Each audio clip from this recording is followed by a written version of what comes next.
Hello and welcome to British Mini Bikes. We're here at a lovely sunny, as you can see on your TV screen there, Three Sisters Race Circuit in Wigan. In case you didn't notice, it is raining quite a bit. It's an incredibly wet circuit today, and a bit of drama out there that we've had this morning. I'm one of your commentators, Anthony Jordan.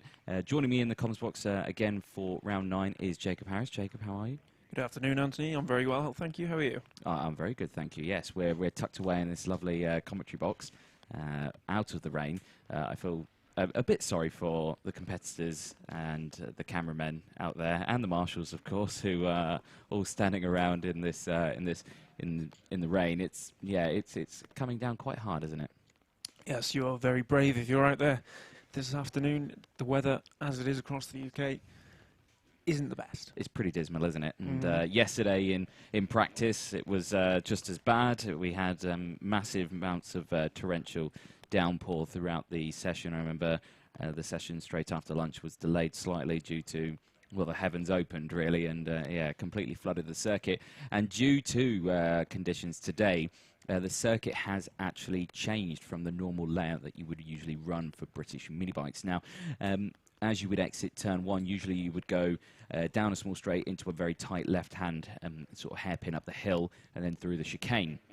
Now, we're not doing that layout today because through the chicane there is a large amount of standing water and it has been deemed unsafe to race in. So out of turn 1, it's immediately left round a slight hairpin onto the infield straight towards the sort of boot section here at Three Sisters. So we've skipped out half the circuit. So lap times are now looking around the 48 to 49 second time. So as you can tell, a much shorter lap that they've got out there. But again, that's all down to, of course, rider and track safety out there. That's why that decision has been made. So you're going to see a bit of an interesting start to a couple of these races where, because half the field, this decision was made to change the circuit not long ago. So half the grids didn't actually practice on this circuit layout. So they've had to incorporate a warm-up session at the beginning of each race 1 for the classes. So they have got some time to learn the circuit that they're going on.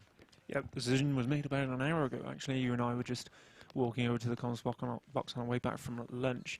And yes, those of you who joined us earlier in the year for the BMB round here at Three Sisters will remember that first turn was essentially a hairpin. It was a full-on 180 degrees turn back on yourselves. It's now more of a 90-degree affair, going into another 90-degree left-hander, which brings you down to Luna, the long right-hander that I'm sure you'll remember. In fact, it's on your screens now. You'll see them coming out on this right-hand side piece of tarmac, straight to there from the start-finish straight, as opposed to coming down that hill through the chicane, as you said, Anthony. Yes, and I did have a go on that yesterday in the horrible wet conditions. Second time on one of the mini bikes this round, or this season. Someone said, "Oh yeah, go out in the vets class, that will be all right." I don't think it was all right. I was petrified. They were so much faster than me. But I did have a go, and yeah, it was. It's a fantastic circuit. It's super wide, super fast. You can just feed the power in all the way around. But even in these wet conditions, the wet tyre compound that these bikes are on, it's like it's dry. The traction that they've got is unbelievable. And it's amazing of how much control you've got even in these conditions. But you do have to watch out for that standing water. That is the main problem. Yes, there's certainly going to be a few grip issues out there today. Like you said, the wet tyres are working their magic, but you're going to find a couple of puddles here and there, and varying grip throughout the day as it starts and stops raining all afternoon. It's not been a constant downpour here, so grip changes are likely to happen. Yeah, I'd say the rain has been on and off with it out there, and it's the rain. Let's say it was downpouring earlier quite a bit. It's eased off a bit now, but again, it's on and off. It's on and off all day, and that's going to be a massive shame for some of the riders who are trying to concentrate. It's cold as well. It's not that warm. If you're riding along and you're getting wetter and wetter as the races go on, you're gonna get fatigued really quickly. And I know that from riding on the road, where I've done long journeys in cold conditions. I did a journey to France, and it was raining the whole way, and I was frozen solid, but it was, yeah, it was around this time of year, but it was just because it was wet that, yeah, you freeze. So drivers have really got to keep warm in this as well. And don't forget, you got 2 races out there, Anthony, so it's not as if you can go back in after your first race and warm yourself up. You got to go straight back out there and get on your bike again this afternoon. 2 12-lap races we're hoping to bring you from each category, although time permitting. We will let you know as and when we know more about the length of time of the races. But we have been quite lucky recently in British mini bikes and got through a fair few 12-lappers. Yeah, no, we have, and of course it all varies on the circuit. Of course, this one much longer circuit, but because we've cut it down now as well, so we should get through those 12 laps fairly easy. But as I say, you can just see there from these camera pictures how wet the circuit is. It's just there's water everywhere, and there's these tricky downhill, uphill sections with the braking zones as well that you've really got to be paying attention to what you're doing, and the spray that these bikes are lifting up as well, because of these tyres are excellent. And having a go yesterday, they were saying that some of the BSB riders would say that these tyres are nearly identical, if not as good as what tyres that they would have for that. So we have got some comments coming in. And the first one that we've seen come up here definitely says what we're thinking of. Yeah, so rainy here. It really is. It's terrible out there. Yes, thank you very much for getting in touch. Do keep your comments coming in throughout the day. We'll do our best to get the best ones out on the screen. Lots of support coming in for our younger riders at the minute, as always, and we love reading out your comments, so keep them coming. Anthony's at the laptop, ready and waiting to send them out on the screen. Send them in across Facebook, YouTube. If you want them on your TV, YouTube's the best one to use, but if you're at your laptop or on your iPad, Facebook's just as good. We're across the BMB social media pages today. So, message from Ben Martin. What time do you start? So that all depends on because they're technically on the lunch break now. We're starting now, so it depends on when that finishes and when it comes out. But we're hoping probably to get going in the next few minutes or so. Just have to wait until we can hear those engines fire up in the paddock. And we'll hopefully get that to you. So hopefully not too long. So please do bear with us. But again, lots of messages coming in. Got messages. Chloe Jones here. Good luck to Ryan and Harley. Wish I was there. Well, yeah. If you wish you were here, we're in the dry conditions. As you can see, the wind is picking up as well. So and there's another shot there from one of our other cameras. Again, as you can see, the camera there struggling to see the circuit just through the amount of rain that's on there. Hopefully the cameramen have got some cloths out there to keep those cameras clear. This is a good shot. You can see most of the circuit from here, a long back straight section there. The little grey container you can see to the left-hand side of your screen. That's the commentary box. That's where we're tucked away. And yeah, we're nice and dry in there. Wouldn't say we're warm, but we're definitely dry. No, I've still got my jacket on, Anthony. Yeah, I think it's going to stay on for the duration. Coming up today, we got 8 different races, and I believe 6 different classes. First up, we'll have our junior SM65s, the Metrikits, and the IMR Racing Mini GPs. On pole position for that one is Harley McCabe. Race number 2 will be your pit bike stock 140s. This is a 2-grouper. So Sean Betton is on pole position for Group 2, and Ben Lord has taken pole position in Race 3, which is Group 1. The Super Minis are up after them. Dane Blackburn will be leading the way in that one, followed by Race 5, the pit bike veterans, Mark Davis on pole position. Race 6 will be your Mini GP 110s, and your Junior SM90s. Zach Weston set the fastest lap time this morning in that. And then you've got the 2 groups of the pit bike stock 160s. Callum Brown starts in first position for Group 2, and then Mark Davis takes the second pole position of the day for race number 8. There we go. So, and these guys seriously quick in these conditions as well. Absolutely flying around this circuit. Now, apparently we have got marshals heading back out to their relevant posts, so it looks like we're going to get going very soon. Of course, you'll probably see the medical car come out as well at some point, just to do a sighting lap, just to make sure all is well. And of course, there will be a 3-lap warm-up before the start of this race. So when you see the bikes come out, they won't be stopping straight away on the grid. There will be a bit of time before that gets going. So you'll get an understanding of how much spray that these bikes pick up out there, and they do. And when there's a grid of 20-odd bikes, it's a wall of water really that you're riding through, and it's it's absolute carnage out there really when you're riding. But these guys have got the skill to keep that going, and we'll just have to see what we can do. So as we can see on some of our other cameras, the cameramen working furiously to try and keep those lenses clear from the rain. Of course, with some of the camera directions, they're kind of facing in towards the impending doom of rain, and the camera lenses are getting covered fairly quickly. So they'll work hard today to try and keep those lenses clear. There is the medical car. He's going the wrong way around the circuit, so fancied a bit of a diversion. He's making his way around the circuit again. He's going to get into his position as he whizzes past the comms box. Should be on that little infield, just to the right of his shot, which has now gone out. There he goes as he pulls in. Don't get stuck. That is a bog in that grass. It is not the most ideal place to drive over. And you can see the tyre marks that he's left with how much he's sunk into the ground. So I'm sure the track will be very happy that he's done that. But yeah, so medical cars in position. Marshals heading out to their positions as well. Actually, look, he dropped off one of the marshals. There you go. He didn't want to walk out. So not in this rain, Anthony. No. Who would want to walk out in this rain? Who'd want to ride in this rain? These guys are committed today. I love it. But as he heads over to his marshal spot, hopefully we'll get the racing underway very, very shortly.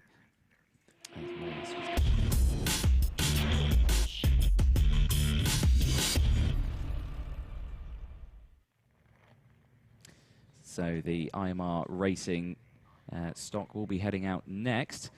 And of course, we'll have a grid for you. Hopefully, it will appear on your screen in just a moment.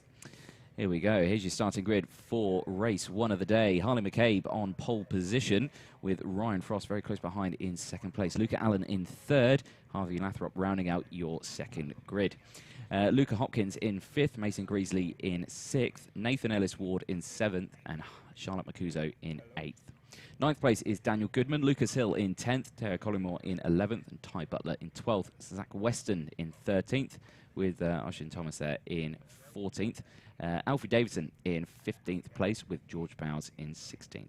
Jacob Stevenson in 17th, Holly Reeves in 18th, Ruby Booth in 19th place, Harry Pell in 20th, Reece Stevenson's, George Wood, and Nathan Ellis Ward. No time set in 21st, 22nd, and 23rd out on the grid. So I can hear some engines now, as you can see there, making their way round the circuit. And as you can see, cutting half the track there as they make their way round to the grid. Of course, these guys, I believe, will be getting a few more warm-up laps. Just to call out the Metricut GP riders in this one, Anthony. The top two are JSMs, but Luca Allen in third place is on a Metricut, as is Luca Hopkins, just Hopkins. Sorry, got a few friends called Hopkinson. Luca Hopkins in fifth is on a Metricut, and Charlotte Marcuso in eighth is third in terms of Metricuts. Dan Goodman and Lucas Hill are ninth and 10th on the Metricuts as well. So 50-50 balance between Metricuts and JSMs in the top 10. Yeah, so it's a mixed up grid slightly, isn't it? So obviously, hopefully they try not to trip over each other and they keep up into their relevant classes. But of course, it is very easy to get tangled up within another bike and just start battling and losing time to the guys in front, even though you're not even racing each other. You may be battling for that position, but you're not in the same class. So yeah, don't try not to battle them too much. And as you can see, they're making their way back around. It's just so horrible conditions out there. A lot of the riders in wet weather riding gear as well. Yesterday, I didn't have any of that, so I was wearing summertime leather race suit, and it got soaked. Yeah, and so did I. It was horrible. Horrible. Take my hat off to these guys today. I really do. Well, I'm glad you enjoyed it, Anthony. Oh, it was terrifying. I myself was at a wedding yesterday and also got soaked in similarly unsuitable attire. You were wearing a one-piece leather race suit at a wedding? I wasn't, but I was wearing a suit. Oh, and good. it wasn't doing anything in terms of keeping the rain off me. No, I suspect it probably wouldn't. But This is the shot from the top of the hill. You can see that rise at the back of your shot there. It really is quite steep once you're here in person, and you'll notice the speed difference between certain riders going up that back straight. During some of the races, we certainly saw the younger riders in the adult classes, the likes of Zach Shelton and Chase Collymore, like to step up on occasion. You'll notice that they see quite a decent advantage from their slightly smaller stature going up that hill. I also discovered in my short practice session yesterday that there is a horrible, horrible bump on the apex as you go up that hill. So it is a flat-out corner. In the dry conditions, you could take that flat, I suspect. But because of that bump, if you try to do it, I suspect you'll have a nice off. So, yeah, it's a horrible, horrible little bump. But like I say, I tried it. I had a bit of a moment on it, I have to say, because I lifted for it, and then, yeah, it kind of unsettled the bike massively, and I almost ruined someone's bike for today's race. Luckily, I did not, and it was fine. So there we go. There's the small warm-up session completed, and the riders are going to line up on the grid. And as you can see there, the rain is coming down quite a lot. As you can see there, all the marshals and nice umbrellas there for the starts. It's probably not going to help now. He's already soaked from those 3 laps. But nonetheless, every little helps. Just to run you through your order again, then to your right-hand side is your poleman, Harley McCabe, with the red wheels. With the luminous yellow, you got Ryan Frost in second.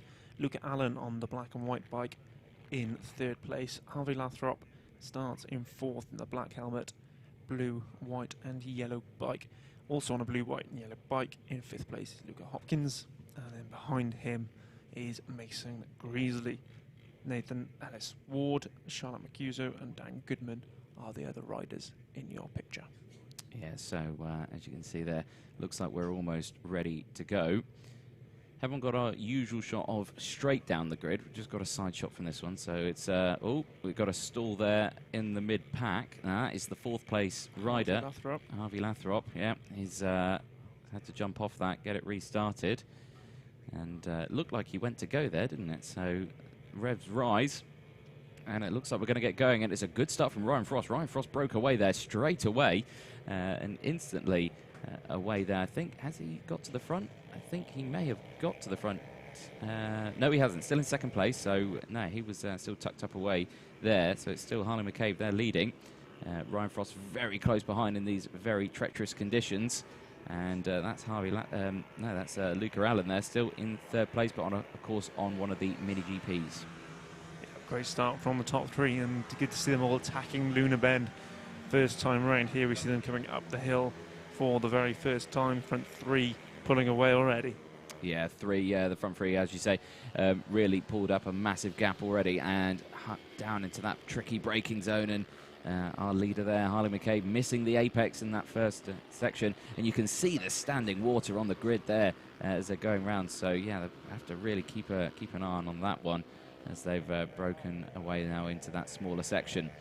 Now, as they come back, and there is a stalled bike. And where is that? Is that on the back straight? Looks to be Anthony. Yeah, I think it is. And there he is. Who have we got there? It is one of the mini GPs. The 118. I think. Let's have a look who that is. I don't think we have a 118, but may well be Alfie Davidson on the metric kit. Potentially, and back with our front guys here. We've got some serious pressure from Ryan Frost, from Luca Allen. Luca Allen all over the back, of course, in a different class, so they don't need to race each other. But, of course, are you going to tell them that? No, I'm not. These guys are fully going for it. So these top 3, Harley McCabe, Ryan Frost, Luca Allen, they're still battling their way through now. And we'll hopefully try and get the timing tower up at the side of the screen for you as well. So you can see all the action on the screen as well. Here's the guys a little further back. This is Harvey Lathrop and Luca Hopkins as well. They're having a close little battle there in 4th and 5th. Then we've got the 6th, 7th and 8th, and then the long train of bikes here as they all slot through in these lovely conditions. And here comes Luca Allen on Ryan Frost, and he gets the move done as they go up the hill. And it's that is Luca Allen straight away back into P2, chasing down now Harley McCabe for the lead. Interesting lines through this last corner. You'll see some standing water toward the curb on the edge, which Harley McCabe seems to be picking up as a habit. The back marker getting in his way a little bit there as well.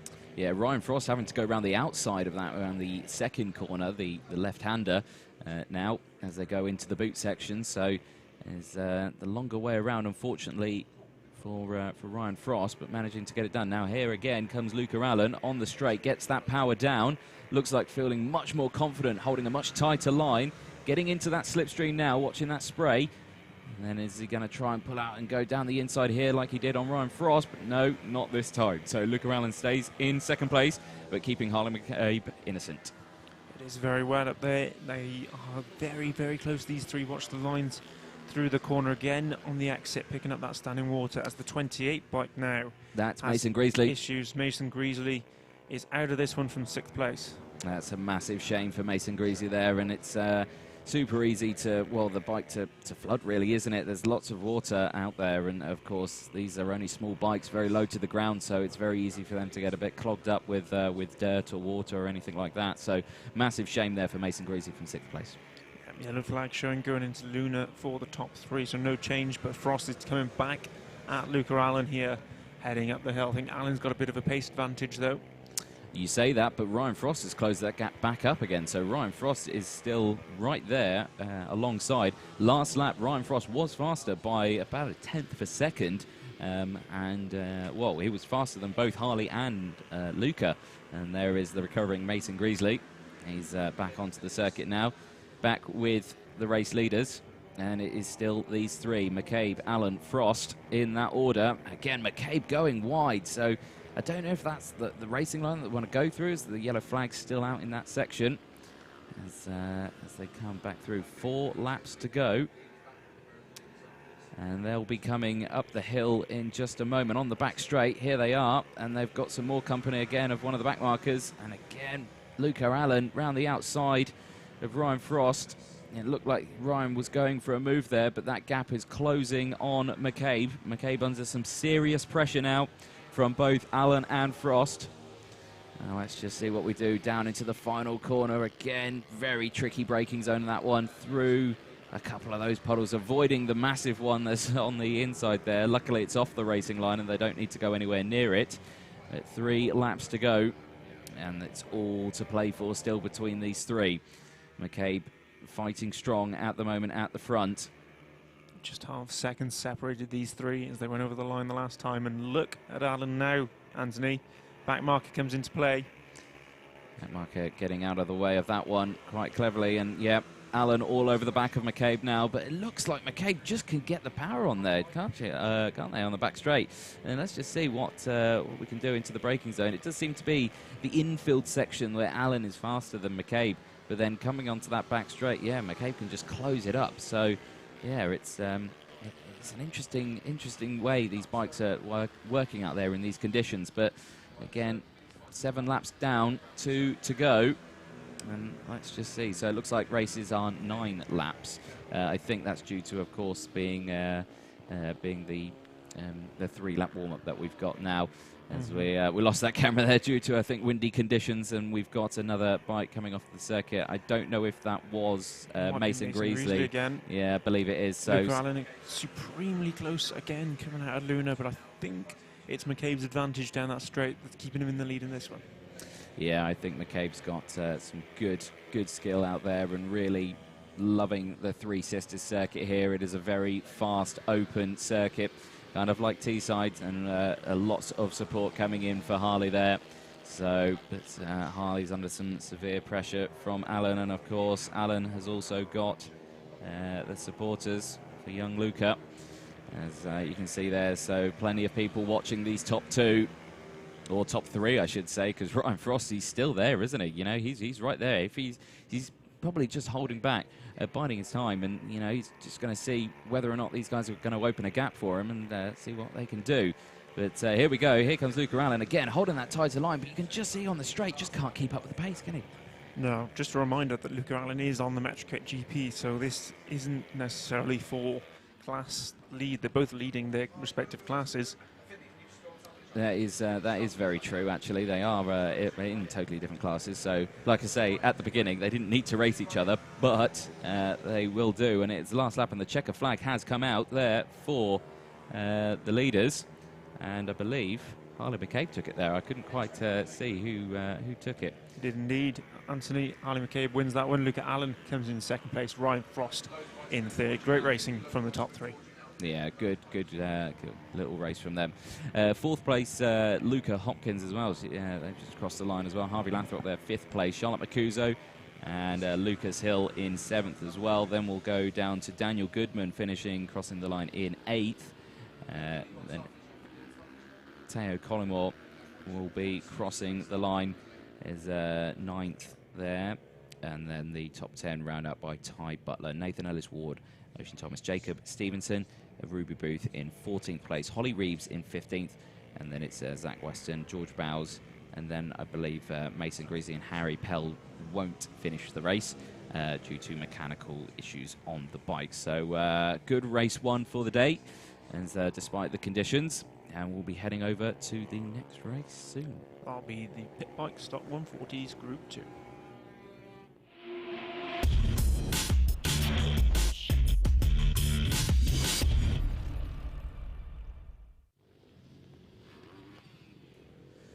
So we'll have the next group coming out in just a moment. Of course, it's the Parker Racing lot, and these guys can race out there. They are very, very quick, and it'd be the Group 2 that's coming out first. So we've got quite a few riders with us this round, so two separate groups out there. And we'll hopefully get the grids up on the screen for you in just a moment. We'll get those out for you so we can do that, but support coming in throughout there. Here is your B group for race one of the Pit Bike Stock 140. Joe Woodward in first position. Dan Merrin in second place with John O'Dowd in third. Brendan Downing in fourth place with Ian Walker in fifth. Chris Edwards in sixth position. And Brian Benton in seventh. James McMillan, I should say, in eighth. Craig Spencer in ninth. Darren Hall in 10th. Matthew Corbett in 11th place with Adam Pipes in 12th. Phil Harvey in 13th place, Jack Wolf in 14th, Daniel Pearson in 15th, and Ty Kinton in 16th. Both no time set. Simon Wadsworth, Ben Sutter, Stephen Tempest, and Chris Grieve, all four of them rounding at top 20, all no time set as well. So those guys will be heading out on the circuit in just a moment as well, and of course they'll be doing their 3-lap warm-up due to the track change also. So we'll get this race out in just a moment, as we saw a couple of bikes go past us there as they're making their way out onto the circuit. So we're going to see if we can try and get the grid cam up, I believe. So we do have a grid cam, and we'll get that one up and running for you so we can see down the grid, not from the sides. That should make it a bit nicer for everyone watching. And for us as well, because it's much easier to see what happens at the start, really, isn't it? To see where the flags are, because we didn't know really where the race was starting, did we? We didn't. Slight word on the grid, Anthony. I think we're going to get a different grid to what you just read out. Oh, are we? Yeah, let's have a look who's out on track. You were expecting Joe Woodward on pole position. There's Joe Woodward, actually. You might have to ignore me on this one. There's two different screens on the Alpha Timing website. One which says the results of qualifying, one which says the grid for Pit Bike Stock 140s Race 1B.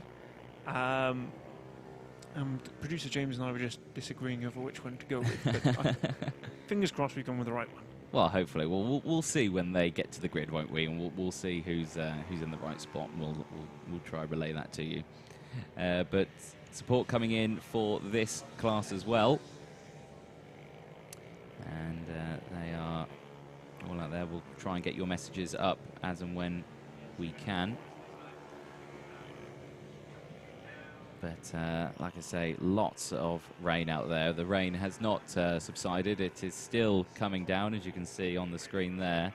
And it does make you wonder, at what point do they start to think about safety over racing? And that is a question side of it. And of course, they will have already discussed this, and you know, it's the first priority is safety, of course, and that is why they've changed the circuit layout for one, because of that issue. But then you've got the idea of spray, and you know, we've seen lots of racing in tricky conditions, you know, and these bikes can do it. These bikes can race in these conditions. It's it's horrible, isn't it? Absolutely, Andrew. We only have to look at the first race of the day. Those young lads out there in our junior category were absolutely fantastic. They were going at it with each other. The top three really racing hard, and no incidents to speak of. You know, a few bike failures, but I didn't see anyone that hit the ground. No, that's very true. So you can see there that these bikes can 100% handle it, and of course the only issue that these bikes have got is, of course, standing water. But like I say, they've already dealt with that by cutting the track really in half, haven't they? So that issue itself has been rectified. The rest of the track is pretty well catered for in terms it can handle the amount of water that's coming down. Just one of the parts of the circuit just couldn't quite do it. So yeah, it's one of those. So they have thought of it, and you know, it should be good. And it looks like they're actually onto the grid now already. So those 3 laps went quickly, didn't they? They did indeed. And we are so quickly that we haven't been able to get our start line camera working. Our producer James has run out in his shorts. He's wearing shorts today. Can you believe it? Hopefully we'll get him on camera. He's not made the best of choices in terms of his wardrobe, Anthony, but he's made a good choice to run down in between this one. Yes. Get us that start line camera. Yeah, we'll try and get it up for you as soon as we see it. We can see it on... oh, actually, I think he's got it. I think he's just going to try and give the lens a bit of a wipe first before we can go, because it's been out there for a while, and yeah, the lens has got a bit covered. But as you can see there on the front, I can't see the number of the person in front, so I can't confirm if that is Joe Woodward. We think it is, though. Green flag is up, ready to race. And away we go. Good start from the front row. That man in 5th position's got up to 3rd already. That's the 2-3-1. Might be Chris Edwards. I believe. I think it is Chris Edwards. Yeah, up to P3 already. And they go through, and it's again, you can see the spray there as they dive through this section. There was an accident at this corner the other day, and a lot of oil went down on the outside of that part of the circuit. So anyone who gets forced out wide is going to be in a lot of trouble. But as you can see, everyone holding close to that inside line, they all get through, and past the commentary box they go. 4th place man at the moment, all flying through the top 4, breaking away. Yeah, good start from pole position from Joe Woodward. He's held the lead now as we come around to complete the first lap down the opposite side of this hill. Slight blind spot for the live streamer here. They are coming through the last corner. Timing will confirm our order now. Joe Woodward crosses the line first, as expected. Then who've we got, Anthony? No, it's Ian Walker. Ian Walker in front, yeah, on the 115. So Ian Walker at the front of the pack. Joe Woodward in 2nd. Then it's John O'Dowd and Chris Edwards. So that is the order, and there's a big wobble there from one of the riders there further back. I think that was Craig Spencer. Woodward goes back up the inside into Luna. He must have lost that lead, Anthony, going up the hill, because he was in the lead, as I mentioned, the blind spot. He's got Ian Walker back. Walker in 2nd place. John O'Dowd now in 3rd. Chris Edwards in 4th.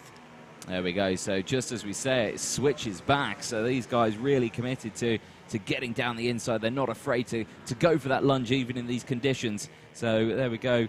Up the hill now, as you can really see that rain pounding down, as that marshal's not standing in his hut. That is a madman. But there we go. Down the final corner, and these start to concertina back up now. So you've got that pack of 5, 6, 7, 8 bikes avoiding that inside puddle. And there's a move down the inside from the 23. And that's Chris Edwards. Chris Edwards looking down the inside. Can't quite do it this time, I can't believe, but he is up into P3 though. Great start from this Group 2 race. Plenty more action to come. We're going to have another 9-lapper due to the 3 laps of practice. They come into Luna now for the 3rd time. Yeah, so again, feeding up that power, getting onto the back straight through these conditions. That spray kicking up now, causing a massive upside for these. For the questions out there, Zach Shelton, what CC are these motorbikes? I believe the 140s, aren't they? They are the 140 group, yes. Yes, so there we go. And 3 wide there, the pack there, as they go down into the braking zone, into the final corner now. the top 4 and the 3 behind, giving a very close battle. And there's the 23 diving to the inside. Can't quite do it this time. Chris Edwards on Ian Walker. Couldn't quite match it. Then our 4th place man, John O'Dowd on the 183.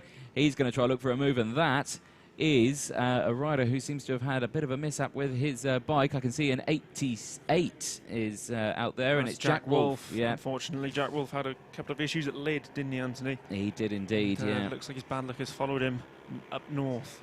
Yeah, massive shame for him, but here comes the field, past the commentary box, up the hill now as they go through. Our race leader, Joe Woodward, has managed to open up a small gap. He's still under pressure, though, from the guys behind, Ian Walker, Chris Edwards and John O'Dowd.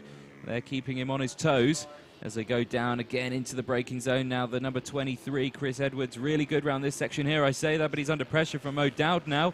O'Dowd looking down the inside, and there's another rider just back as well, Daniel Pearson. John O'Dowd takes the position from Chris Edwards. Chris Edwards now down into P4. Daniel Pearson has closed up as well and is going to be looking on the number 23 as well. Yellow flags out in this sector. That will be due to the broken down Jack Wolf, who will be recovering and trying to get into a safe spot. So no overtaking through that section. But the front lot have seemed to have slotted into a single file, but then back, a little further back, you've got the 23, 77, 41 and 65. Chris Edwards, Pearson, Spencer and McMillan. They are all having a close little scrap. There's the 77 and the 23. So Daniel Pearson has got in front of Chris Edwards as well. So that's Daniel Pearson down another spot into P5. So struggling in these conditions now. He was doing well at the start. Now he's just trying to try and get back up. What have you found there? Just the rules and regulations. It's any stock 140cc horizontal pick bike engine allowed to be used in this class. Oh, there we go. So these guys are all over the case in terms of these conditions, absolutely flying through. But it's so easy to make a slight error in these conditions, but these guys are seamless. These guys have got some serious practice out on this circuit and in these conditions that they can just crack on in any conditions. But yeah, for me it was petrifying, and I was terrified and I went very slow. But these guys down into the final corner. It is still Joe Woodward, I should say, on the 46. He's under some pressure, though, from the guys behind, and it's Daniel Pearson looking down the inside of Ian Walker. Can't quite get it done. So Daniel Pearson is absolutely flying through this pack now. He was down in 7th place, I think, on this group, and now he's slotted back up into P3 now. So he is definitely one to keep an eye on throughout this race. He's got Ian Walker next in front of him, who we've already seen him try to do a move on into turn 1. But Joe Woodward not under any pressure at the moment. But here we go on to the back straight, and it is Daniel Pearson on Ian Walker, who is going to come into shot first. As they go up the hill now. It is Pearson. Pearson's got the move done, going up the hill. And he goes to the lead as well. Can he do it? They're going to come down the hill now into shot. And he's done it. He has done it, yeah. Wow, he's absolutely flying out there. So Daniel Pearson, straight away, 2 positions in this one lap alone. And you'll see it update on your timing table.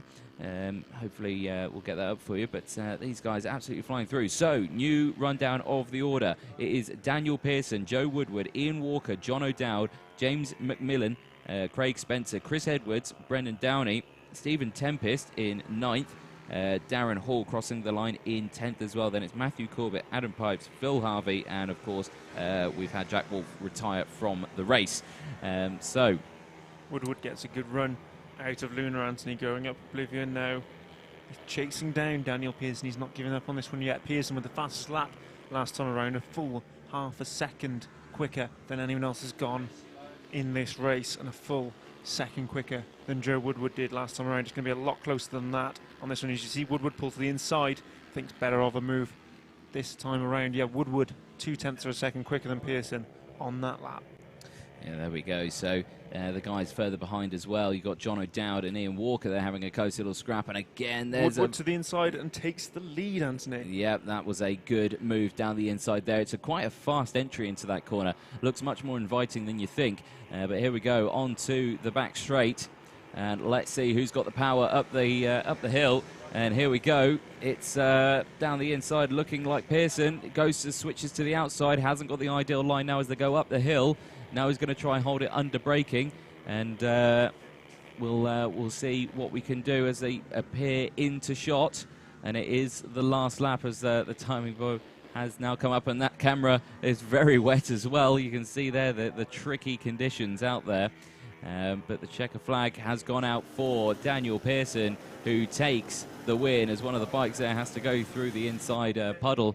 But Daniel Pearson takes the win for the B race with the stock 140s. Joe Woodward in second, John O'Dowd in third, Craig Spencer in fourth with Chris Edwards in fifth, Ian Walker in sixth place as well. Next, hopefully, to crossing the line will be, it's Brendan Downey actually. He's moved up into seventh.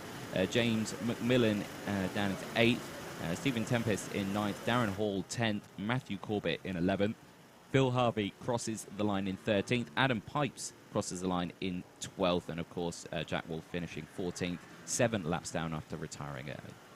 So of course we'll be heading over to the A race next, so please stay tuned.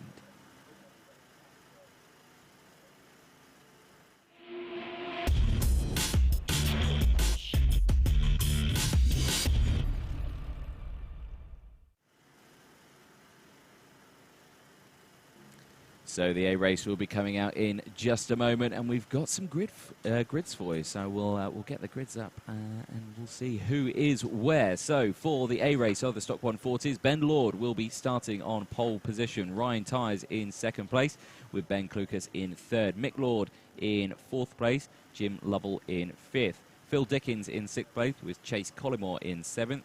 Sean Benton there in eighth place. Simon Patterson in 9th, Chris Heimers in 10th place, John Buckle in 11th place, and Davron Allen there in 12th. Simon James Dean in 13th, Lewis Caldio there in 14th place, Max Bartle in 15th with Ben Nixon in 16th. Scott Ray in 17th with Matthew Davis in 18th, Sebastian Barron in 19th with Ian Rogerson rounding out your top 20 in 20th position, of course, 111.8. So they'll be heading around the circuit now in these conditions. And you can just see there, that is the grid. So we've got that camera up. So it's been handled a bit with those wet conditions, hasn't it? Yes, we're expecting a slightly better view of the start. You can see that puddle on the left-hand side. The bigger grids really are going to suffer if someone has to park their bike up in that and get going.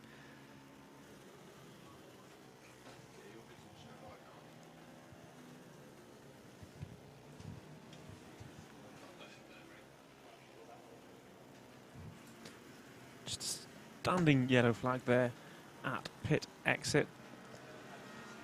Just so people know, it is still the warm-up laps. There's the same there on the marshal post on entry to Luna. Shout out for Chase Collymore, stepping up to the senior classes once more. I think it's recently been his 14th birthday. Yep, so he's moving on up there. Minimum age for this category is 14 years. We've seen the junior SM 65s today, have we? Which is 9 to 15. Mm-hmm. And now we're on to the SM Stock 140s, which is 14 plus. Yes, Chase, one of our younger riders. Look forward to him chasing people up that hill, using his youthly advantage, having not grown to full size yet. You know, one of the smaller riders out there, isn't he? Of course, there's quite a few adults in this class as well. So, but I have to say, some of the adults still, you know, they're keeping Chase on his toes, though, aren't they? We've seen it where Chase has been at the top, but not first. So we'll definitely keep an eye on that one, just throughout the race, just to see what they can do. So it looks like they're probably going to be stopping this time. As very brave Marshall just stood in the middle of the circuit, put his arms out, hoping that everyone would see him and stop. I wouldn't do that. But there we go. But it looks like we're going to get going for the A race in just a moment. So I feel sorry for the people who've got to start the race in the puddle. I think they're probably going to not start in the puddle, but the grid spots are in that puddle. Yes, indeed. So it's Ben Lord to the front of the grid. That's the red and black suit with the white helmet to his left, and just behind him on your screens, Ryan Tyres has the what looks to be a waterproof jacket on. White and black helmet. In third place with the black puffer jacket, by the looks of things, is Ben Klukas. Mick Lord is in fourth place with the lime green livery. Looks like we're nearly ready to go. And some nice banter there from Luke Westerman. But it is very tricky conditions out there. The green flag goes, and it's a good start from Ben Lord. Ryan Tyres as well gets away. Ben Klukas and Mick Lord as well. The top four all managing to get a good start, but there is one bike there in the middle of the grid that didn't get away. And unfortunately, I don't know who that is because we couldn't quite see the number. But here you can go. The water on the camera there playing havoc with our little view. But as they go on to the back straight now, it is still Ben Lord leading from Ryan Tyres. Yeah, good start from the front row of the grid. Both of those leading the way up the hill now. Expect to see them battling out for the next 9 laps, or 8 and a bit, as we now have left.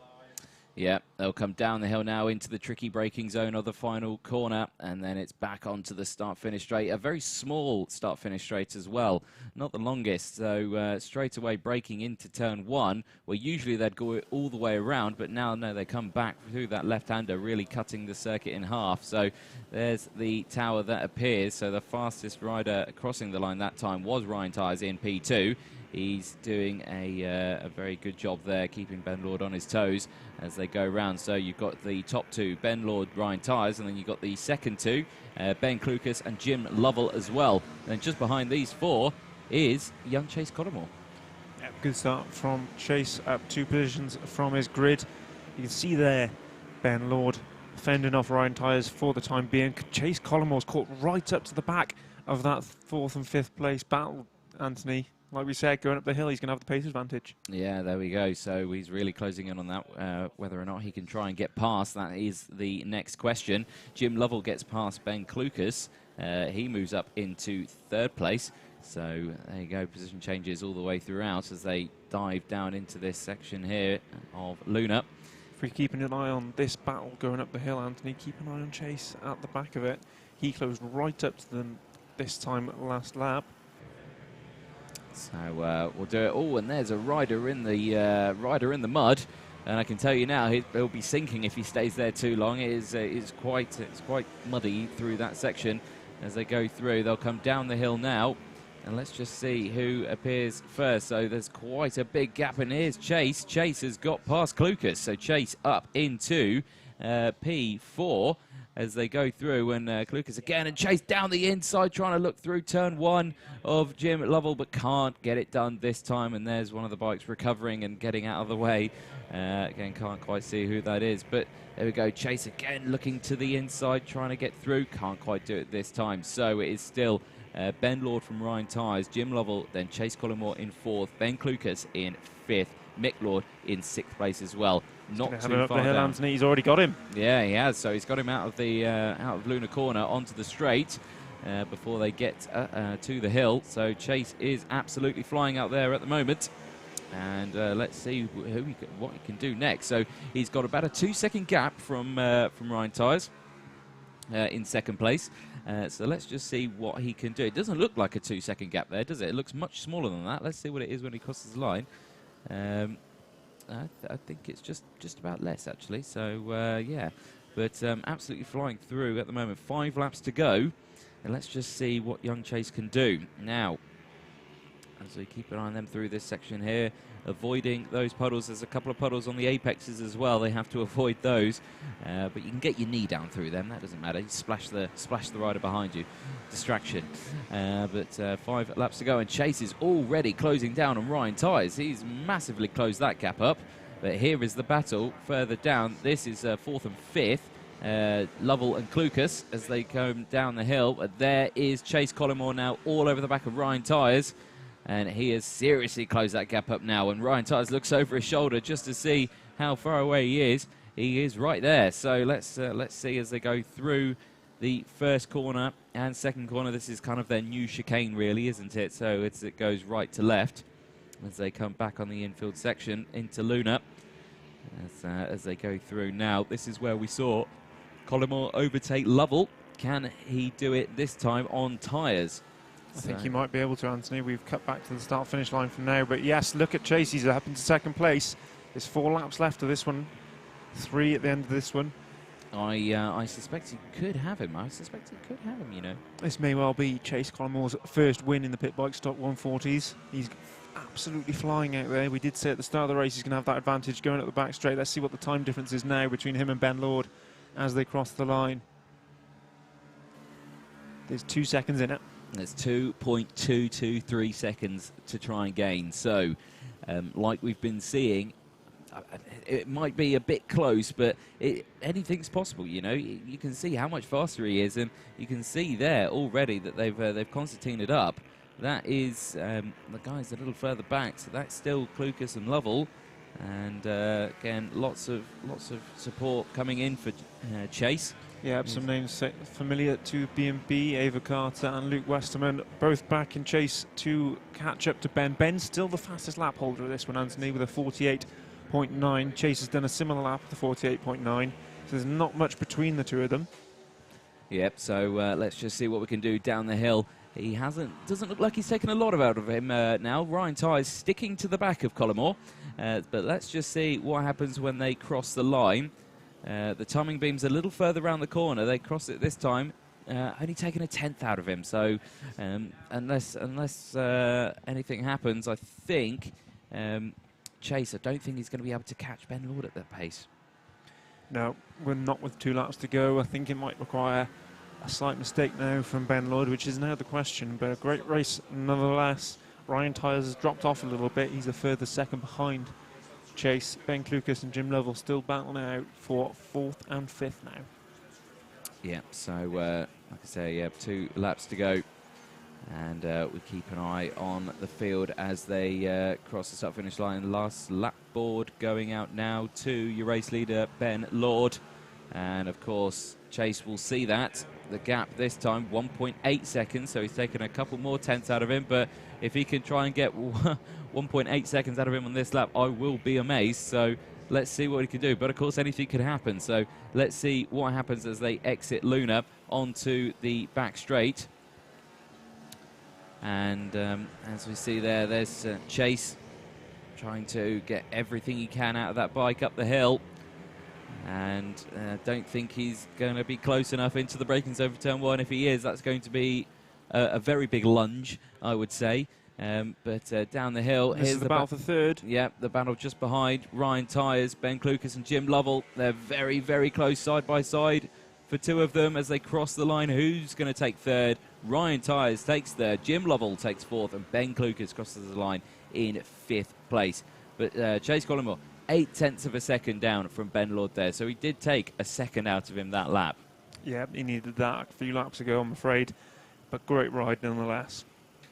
Yeah, absolutely fantastic ride. Rest of the riders come through. Chris Grieve in 6th place, Mick Lord in 7th, Phil Dickens in 8th, John Buckle in 9th place, Devon Aline there in 10th, Chris Heimers in 11th, Simon Patterson in 12th, Matthew Davis in 13th, Sebastian Barron in 14th, and Max Bartle 15th. Simon Shane Dean 16th, Sean Betton there in 17th, Scott Ray in 18th, and Ian Rogerson in 19th place. I believe Ben Nixon and Lewis Calder there are both retirements from that race. Next up, we've got the Super Minis.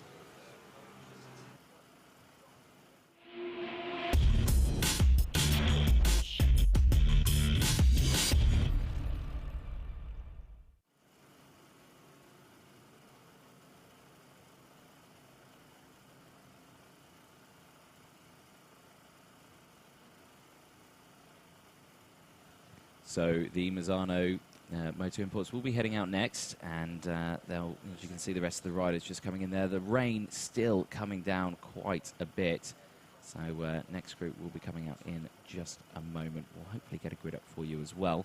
So, and here it is. So, grid for race 1 of the Super Minis. Dane Blackburn in 1st position, Joe Dickinson in 2nd, Reece Stevenson in 3rd with Matt Bolsover in 4th. Luke Bithell in 5th place with Tom Lewis in 6th.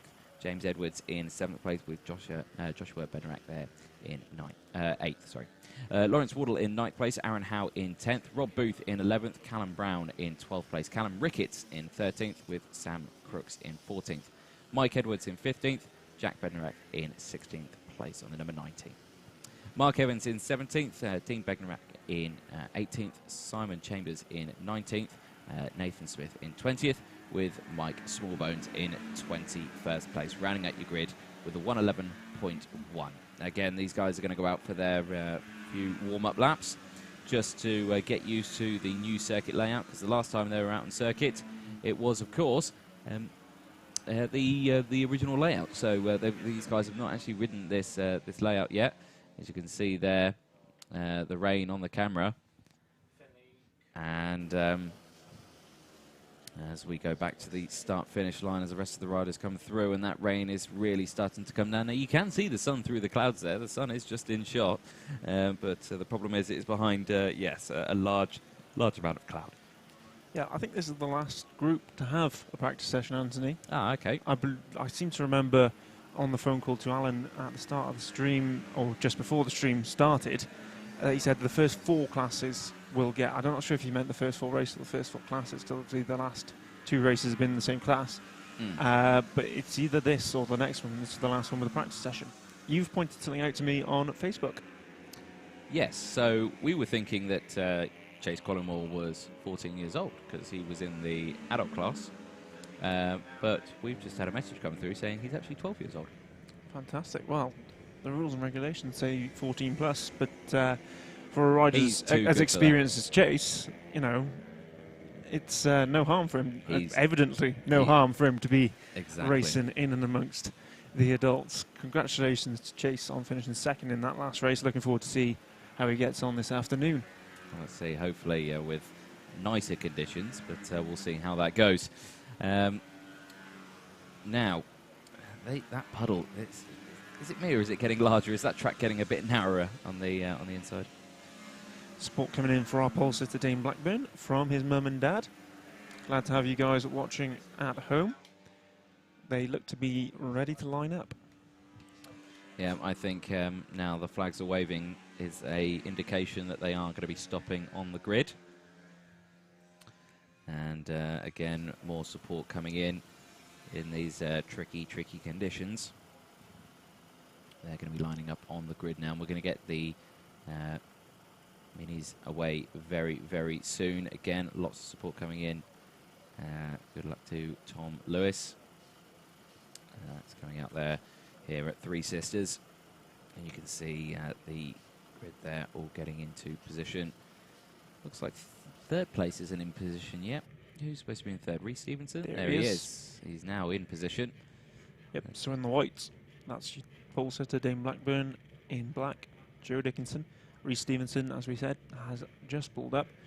In the nice blue and lime green in 4th place, that's Matt Bolsover. Luke Bithell is in the red and white in 5th. The 6th man on your screen in black, green and yellow is Tom Lewis. There we go. So let's see what we can do this time around. There's Alan just in the background keeping an eye on everyone. He's braving the rain. And let's see what we can do for the start of this. Green flag is up. Slight jump start from third. Yeah, that is not going to be good, and that is going to be, I think, a jump start for our third place man, Reece Stevenson. It was a very obvious one there as they go through into turns 1 and 2, all getting away. And let's see what they can do as they enter into Luna. As that big dollop of water on the camera there playing havoc, but it looks like Dane Blackburn still in front of Joe Dickinson, and Reece Stevenson still in third. So your top 3 doesn't look like it's changed, but here comes Dickinson on Blackburn and easily gets past on the back straight. And that is Matt Bolsover there in third place now, hasn't it? It is indeed. Matt Bolsover had a great year in B&B last year, but hasn't been to every round this year. Still looks like a competitive rider as they cross the line for the first time. It's Dickinson, Blackburn, Bolsover. There we go, and support coming in for Bolsover as well as he moves up into third place. Fastest man on the circuit as well, Joe Dickinson, your race leader, 47.833. He's the fastest rider on circuit at the moment. as they come round Luna again. And again, the 4th place rider there as well, trying to just keep every one of those, the 3:07. So I think that's Tom Lewis, actually, in 4th place, who's gaining on these guys as well. Reece Stevenson's gone down into 5th. Challenger at the front. One of rider's gone down in the background. 3rd place, I believe that was Bolsover. Bolsover hits the tyres and causes carnage there. And yeah, his bike's up into the trees. I just saw it out the corner of my eye there as he was trying to really pull the power down. His visor's come off as well, but he looks to be okay. But that bike is all the way up into the trees there. And yeah, so massive shame for that one. There's apologies there as the grid just appeared up as one of the marshals there coming over to just help him out. Back with the leaders though, and they're going to be coming into yellow flag conditions as well. This is a little further back. Race leaders there just in front. Only 2 of them now. Of course, Bolsover was one of those, but unfortunately has crashed out as they were going up the hill. But yellow flags out in that section. So riders, of course, won't be allowed to overtake. But down into the final corner, and yellow flags everywhere, actually, I think, at the moment. I think, have they... That's Matt Bolsover's bike, the reason for the yellow flags. They are still racing, though. No, they are still racing. No, I saw a yellow flag in turn 1, but I didn't see anyone down, so I think they cleared quickly. I thought we had like a full course yellow situation there, but no, we don't. We are back racing again, and it is still Dickinson leading from Blackburn, Lewis, Stevenson, Bithell, Edwards, Bednarak, and Howe. Wardle and Crooks are your top 10 as well. So 6 laps to go. And who have we got here? This is the 30. This is Tom Lewis and Reece Stevenson. So this is the battle for 3rd place. And Stevenson looking down the inside as well as they will come downhill into the final corner. This is your race leaders. This is Joe Dickinson and Blackburn. They're crossing the line now. They're going to be starting lap 5 laps to go. And Reece Stevenson again piling on the pressure to Lewis. Bithell just behind as well. Yeah, that battle for 3rd is very close. Dickinson seems to have the measure of Blackburn for the moment up top. Yeah, let's just see what they can do. Again, personal best coming in all the way through the field. Fastest man on the last lap was actually Joe Dickinson, 46.467. So even in these conditions, he's putting out some quick times as they all hunker down now, trying to get through the section here.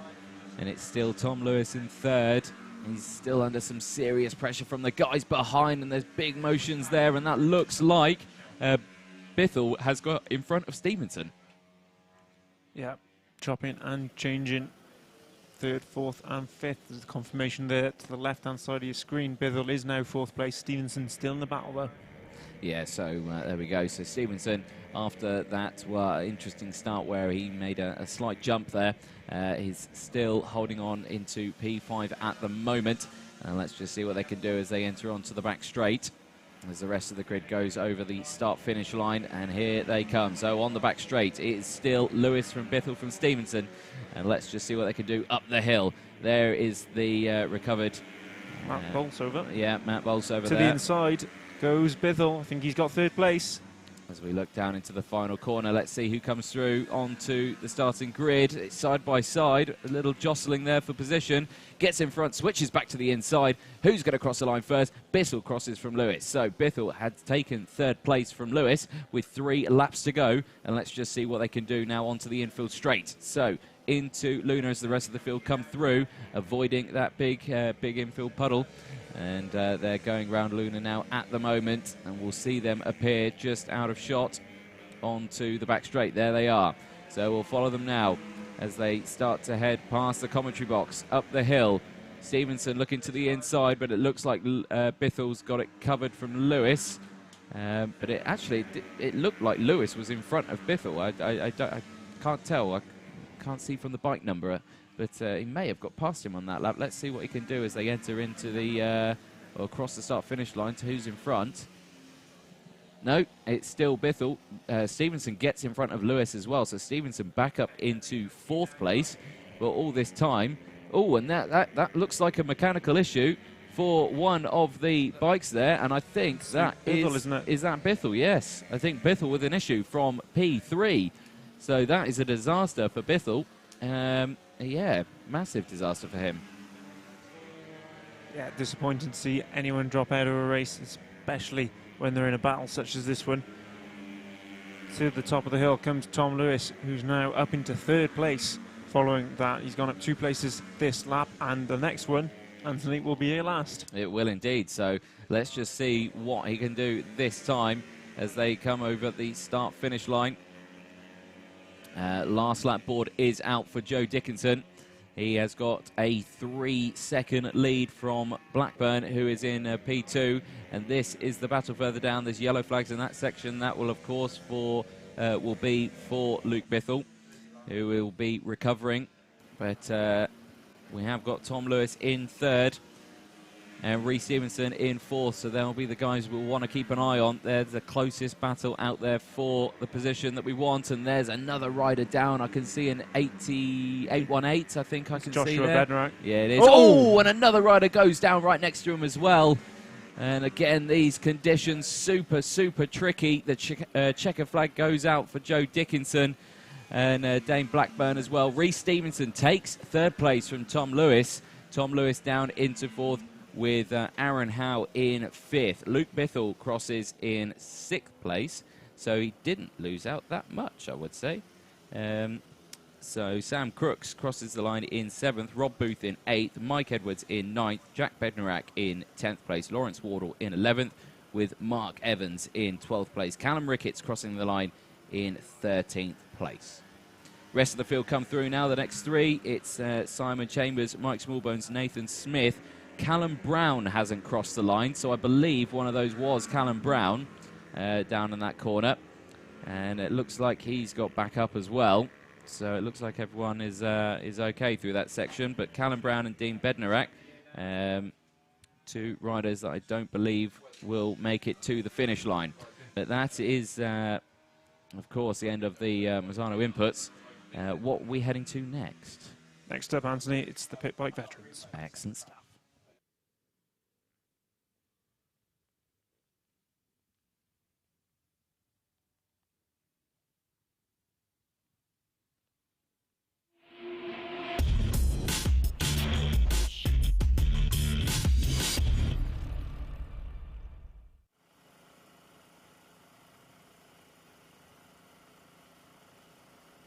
So the veterans will be coming out next.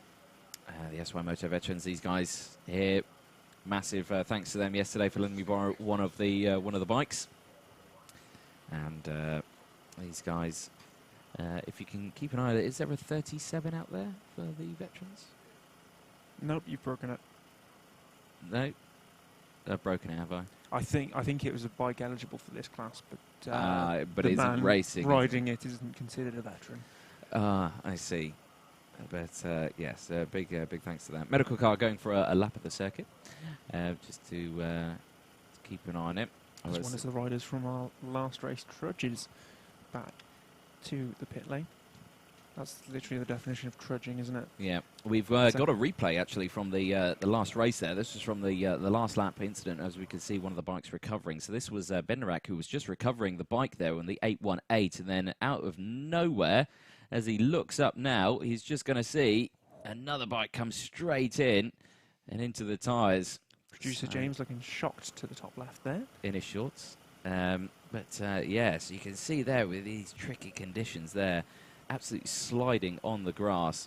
And the grass itself is quite boggy as well, so there's not a lot of time. So the bike stops, but the rider just dances across the grass there.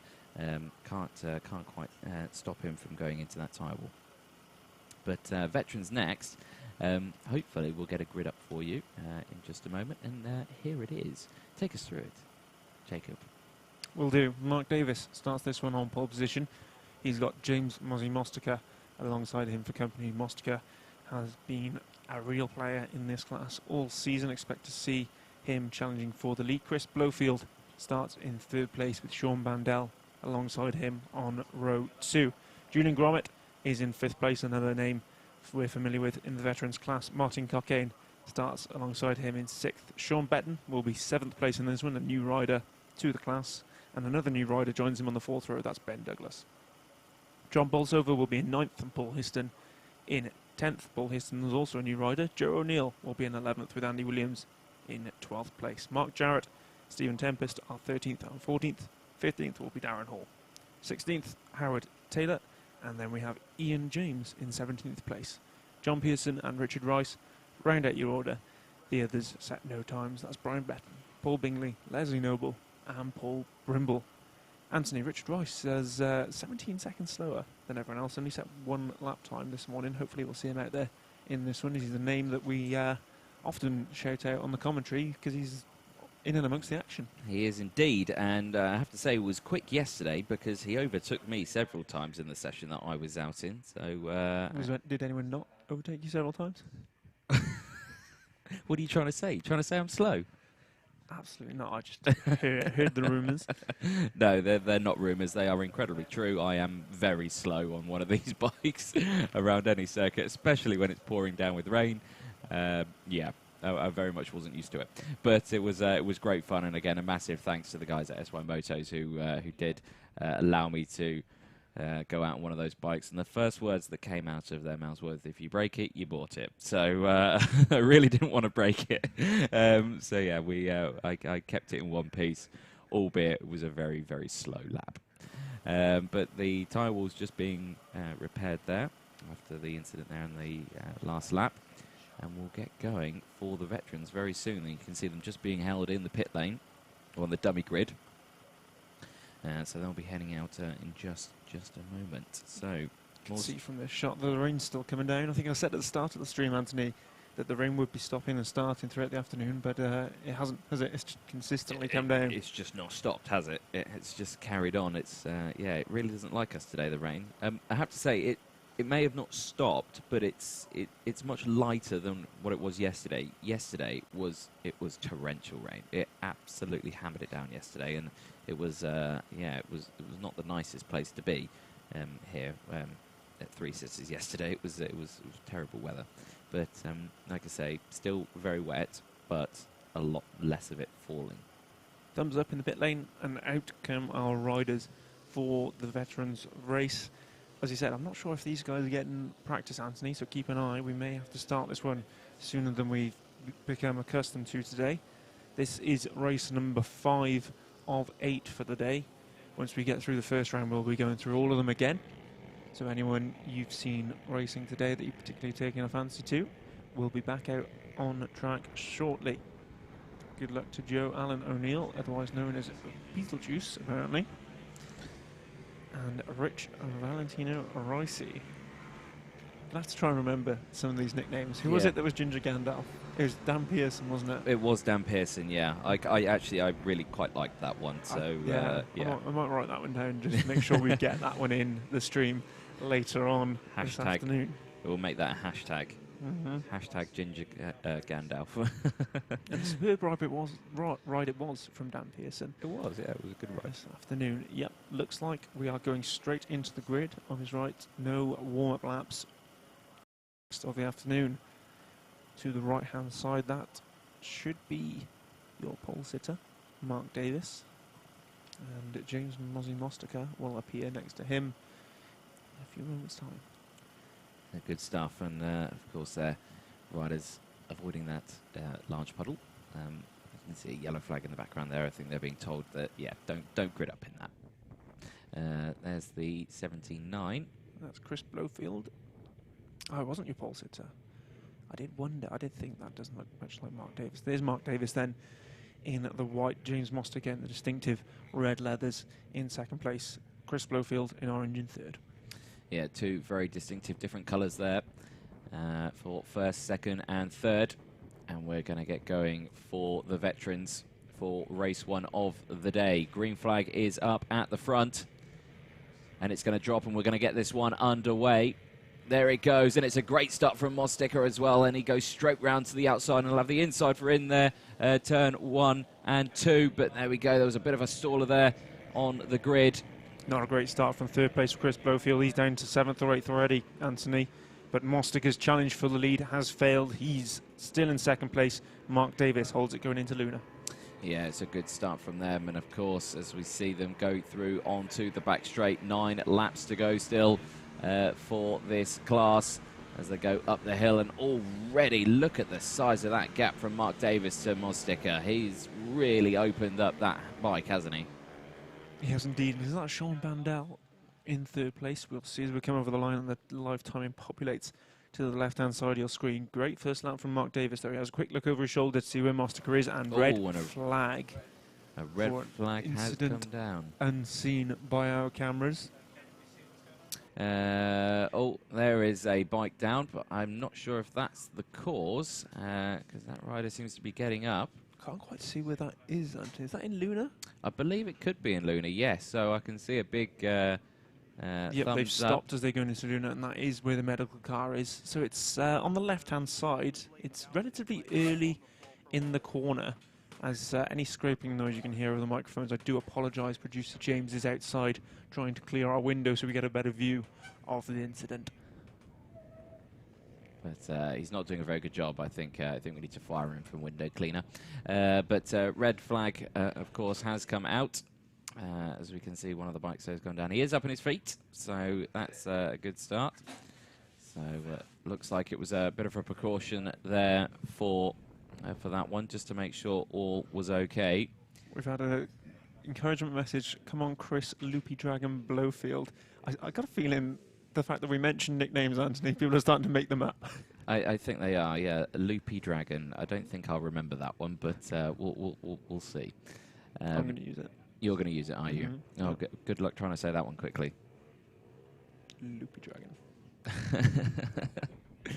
Yeah, not a great start for Loopy Dragon in that one. You can see him there in the middle of your picture. That's the 113, is it? Yes, it is. Ian James. Ian James was the rider there who had gone down, causing the red flag, but he's back on the bike and moving, and Richard Rice has fallen asleep, tying his shoelace. There we go. These bike boots don't have shoelaces, by the way. All right, so I think we're going back round for a restart. Loopy Dragon will benefit from this in that he goes back up to third place. Richard Rice, I'm guessing, was at the back, given they only set one time in qualifying, and that wasn't fast enough to put him anywhere higher up the order. Yeah, no. So, question come in about the last race. No jump start in the previous race. I'm not sure. I think any jump starts come at the end of the day when they get reviewed. So, we'll see. Glad to have over 150 people with us on this live stream. Well supported. Great to see so many enjoying, say, staying inside and avoiding the weather. So you stay at home, don't go outside. It's horrible. Have a cup of tea, sit on the sofa, get the stream up. That's what you need to do. We certainly didn't have this number of viewers when the beach weather was. No, everyone was here every weekend. Everyone would come and watch. Everyone would come and watch, sunbathe, get out in the sun. But if anyone's sunbathing today, I'll be amazed. So, looks like we're going to get going again for a race start. So we're going, well, I'm going to put 2 and 2 together, and I think that's one formation lap. Yes, they have decided to go and give it a little bit of a practice lap, because I think they've had a full racing lap, and perhaps now we'll see every category get a practice lap at the start. Seems to have worked wonders for the first 4 races. This one being the first one not to have one, ends up having the first lap incident, so perhaps it's wise to let people practice. So I remember this incident as well. I had a comment come in, and I will get it up on the screen for you, because I found it quite funny. But Chris Evan Edwards is Eagle Edwards after the crash at Rower. Now, I did see that crash at Rower where he flew through a couple of fences and landed miles away from the circuit. I have to say I was quite impressed, and I was hoping he was actually okay from that, which I believe he is. And he's also got a new nickname out of that, so there we go. Yeah, that's a good one there for that one. I want to know what Chris Blowfield was getting up to at Rower if he's called Loopy Dragon. Well, we've got good luck Joe Allen O'Neill, and it's hashtag Beetlejuice. So I don't know what that one means. For all your exorcism needs, come and see Joe O'Neill. Back round to the start now. We should, third time lucky, be getting going in this one. The Marshall's got a green flag, not his red one. They had to go swap out just a lap ago. And everyone seems to be forming up on the grid. Just a reminder, to your left, Mark Davis in the white. To your right, James Mostica in the red, Chris Blowfield back in orange in third place. Anthony, we're about to get going. We are indeed. There goes the green flag. And messages coming in for John Pearson. And it's a good start again. Bit of a wheelie there from Davis there. But Mostica, again, gets a good start, but can't take the lead from Davis that time, could he? Bit of a better start from Blowfield, but still not up to scratch. He's down in 6th place now. Just not able to get the power down off the line. Yeah. Davis leads Mostica into Luna. Yeah, so it's a good start again. Pretty much carbon copy of what happened with the start before. We are back to 9 laps, and let's see what they can do this time around. So, as they go up the hill again for the second time, but the first time in this restart, as they all seem to slot into position, back down into braking, into the final corner. Mostica's definitely closed that gap, hasn't he, on Davis? Let's just see what happens as they go into turn 1. Mostica looks down the inside, can't quite do it this time, and has to settle for second place. Sean Mandel still in third, with Julian Gromit in fourth, Martin Cockayne in fifth, and Ben Douglas in 6th, as the rest of the field all slot through as well. Personal best coming through all the way down the field. 6 laps to go on this one. It has now been updated after the red flag that we just saw, and it looks like Mostica is trying to reel in Davis. Let's see what he can do this time. He's completely on a different line onto the start-finish straight. On the back straight, I should say, as we go up the hill. These are the guys a little further behind, I believe. That's Sean Mandel in third place that we're following. On the 34, and that is the bike that I was riding yesterday. And he's in third place, so that is why I didn't want to break it. He must have done something right. Mostica looks to the inside again of turn 1. He's a lot closer this time, but I don't think that's a legit overtaking opportunity down there, Anthony. But turn 1, no, it's a very fast corner. It's, yeah, I would say it was definitely more of a single file line. You can't really get a switchback on it either. If you could try and hold him around the outside of it, then you've got the inside for the next corner, maybe. But, yeah, it's a brave move. Mostica still all over the bank of Davis as they exit Luna, who's got the pace advantage up the straight. Mostica goes to the inside of the track to try and take as short a route up the hill as possible, but Davis seems to have the power down. Orojo, number 37. Who's that, Anthony, that we're pointing out there? I'm not sure. It may well be 27 and a typo for the red Mostica. Maybe. Orojo being red. Not sure, not sure. But there we go, 4 laps to go, and it's still Mostica and Davis. And Mostica looking down the inside of Luna, can't quite do it this time. Davis looking over his wrong shoulder. Mostica goes to the inside, and Davis looks over his right. It's down, Anthony. Middle of the corner. That's exactly where the issue was on the first lap, and Davis is in the tyre barriers. He's got the bike up, and it looks like he's going to be able to get going again, but Mostica inherits the lead. That is an instant replay that we've got for this one as well. As you can just see there, the back just loses traction, and he goes through a massive puddle there, and it's gone straight up his leathers, and I'm sure there that's not going to have been ideal for him. But no, massive, massive shame. He has indeed got going again. Keep an eye on the live timing for us to tell us where he's coming out. But Mostica leads this one now from Bandel, then Gromit. Yeah, so it's a good start from all. As we look back now, 3 laps to go, and Mostica has got the biggest gap in the world. He's got 4.5 seconds clear from Bandel, so he can really take it steady now on these last 3 laps, I would say, or 2.5 laps, but under pressure still. There's Mark Davis down in 13th place. He's recovered the bike and still going, but he's got a long way to go now. He's in fact dropped behind Richard Rice, who started this one at the back. So disappointing there for Davis. He's only got 2.5 laps now to recover. There's Mostica's gap, and it looks like there's a battle on for second place. Anthony, Julian Gromit is closing in on Sean Bandel. He is indeed, and as you see, 2 laps to go. It's anyone's to play for on this one as they go through turn 1, and there's another bike in the gravel. I think that is, I can see an 837, and that, I believe, is Sean Betton. It is indeed. Sean Betton struggling to get the bike going again, and looks like he's pulling it off the track now. May try and get it kick-started again to the side, but hopefully you can pick up that battle for second place again, because there was a 10th in it going over the line last time round. Here it is, coming up the hill. Gromit goes to the inside. and takes second place. Good move from Gromit there. Very committed as he just dives that 75 machine down the inside of the 34, but the 34 comes straight back at him as they go down the hill. Did he lose the position again as they go through the final corner? As that man was clearly wearing a bin bag, I think. But there we go, through the timing beam. No, Gromit has held on to it. So Bandel moving down into third place. Yeah, great stuff from Julian Gromit, taking that place as he went up the hill. Davis now coming into your picture. He's going to go to the inside of turn 1. And he's made his way up to 7th place. So he's back behind the man who started 3rd place, Chris Blowfield. Expecting to pull that position back before the end. This is the last lap, so Mostica way out in front. Looks like he's going to win this one. Gromit trying to hold off Bandel for 2nd.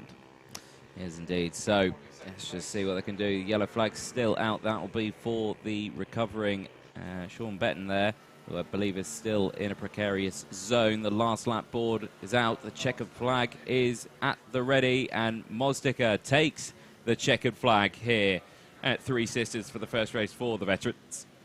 Julian Gromit crosses in 2nd, and Bandel, who's come back to the UK from America for this championship, takes 3rd place.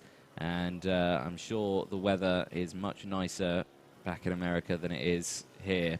And he was saying that the circuits that I race on, it's never been wet. So there we go. He's not used to the wet conditions, but throwing out a 3rd place in these conditions, he's done super, super well. So well done to Bandel out there. And I'm very glad I didn't break his bike. Yes, congratulations to you both. Yes. Next up, we have got the Mini GP 110s and the Junior SM90.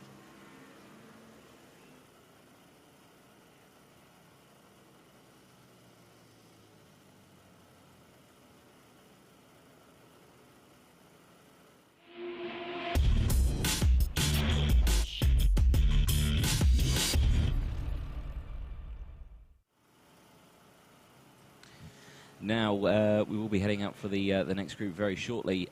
Just a quick one, just to make sure. I'd like to redeem myself on this.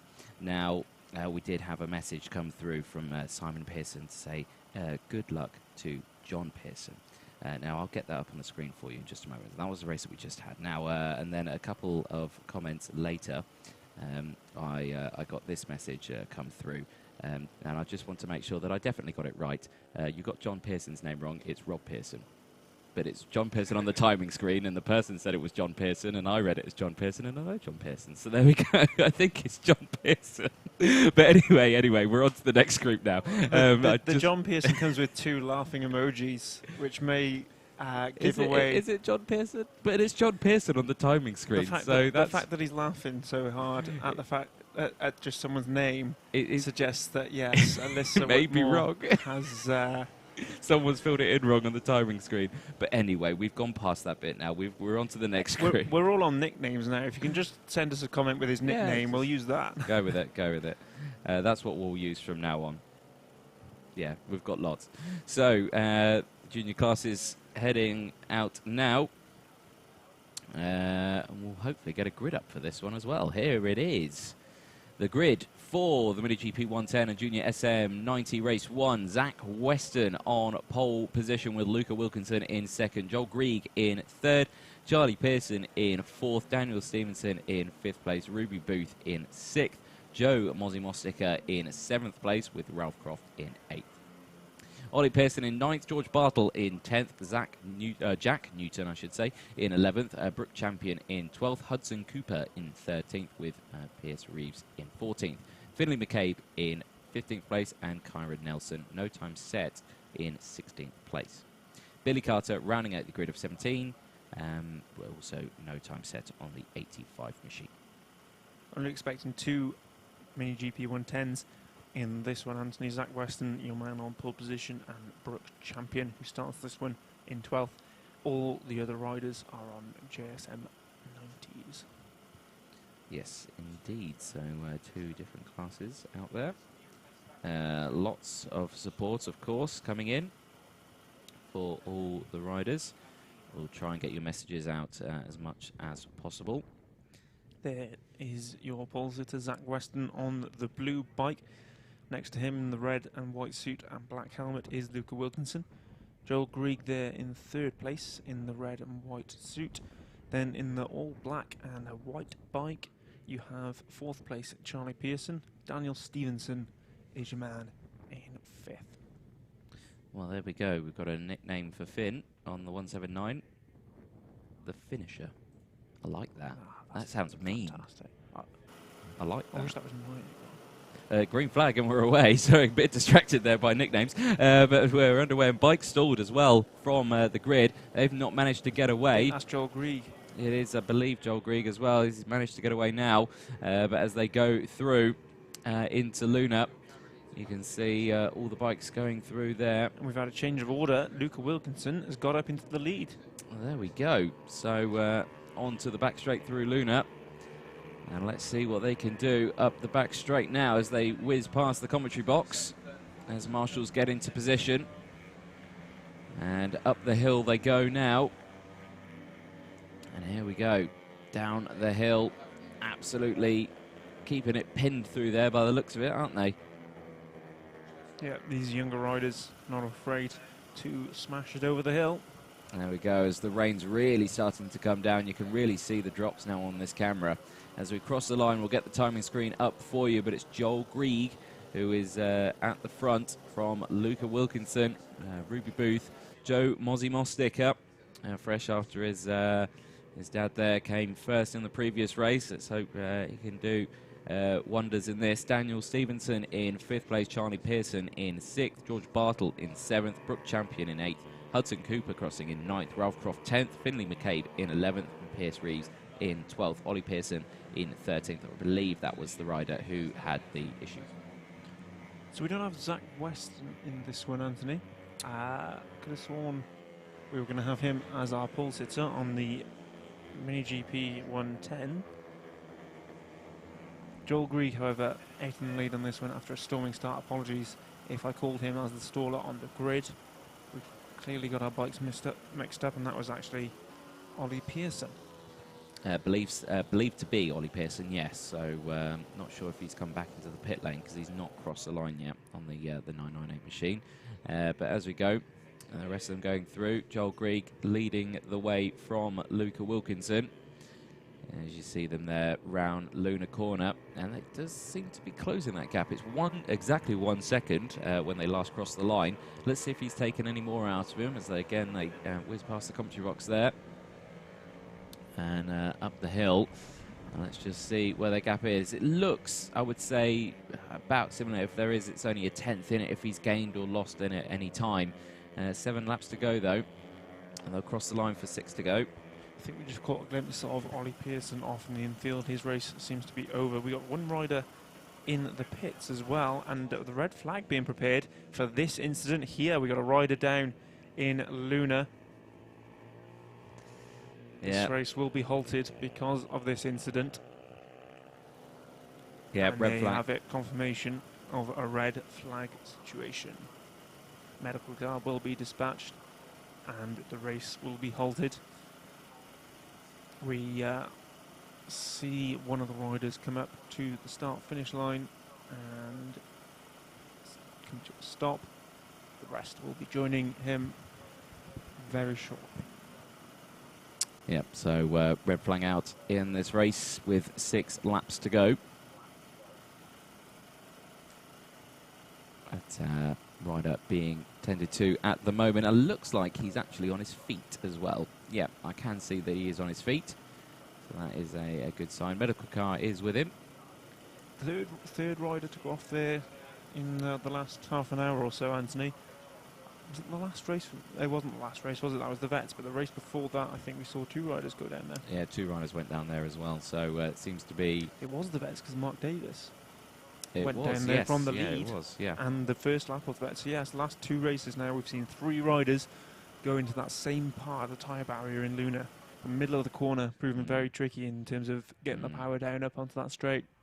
That part of the track yesterday on the outside, that was the part that did have the oil leak on it. So yeah, that'll be probably why. There is the 49 there that you can see it being recovered of Ralph Croft there. But back on his feet, walking away there, Seems to be just a bit of a shock to him as the bike went down. Bit disappointed in himself.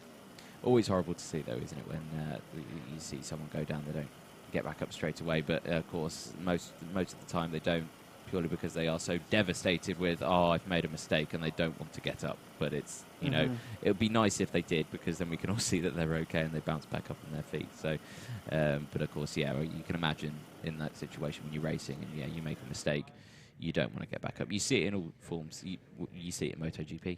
You know, when you see riders go down and they don't get up for 10 seconds because they're so devastated, and then you think, oh no, but then they hop up on their feet.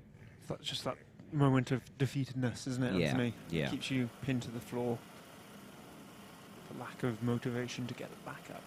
So, as advertised, there's no Zach Weston in this race. The two at the front are Luca Wilkinson and Joel Grieg. Joel Grieg taking a pretty commanding lead at the start of that one before Luca Wilkinson started to reel him in. Charlie Pearson, Dan Stevenson and Ruby Booth will be your top 5. Time to break out the Haribo in the comms box, I think. Anthony, I told you we couldn't do that until the break-in races. Naughty boy. I got hungry. You've broken all the rules of commentary there. There we go. But slight break. There we go. You'll be lucky if you're invited back for Tastrol. I've not missed a round yet. How many have you missed? 2. There we go. Call it even. It's Okay, definitely looks like even. we're ready to get going again. It does look like that indeed. Let's see how well we get away this time. Of course, the rain's still coming down. No upset on it just yet. We're going to have a little warm-up lap, I think. Yeah. So they'll cross the line and they'll come up on your rule timing things.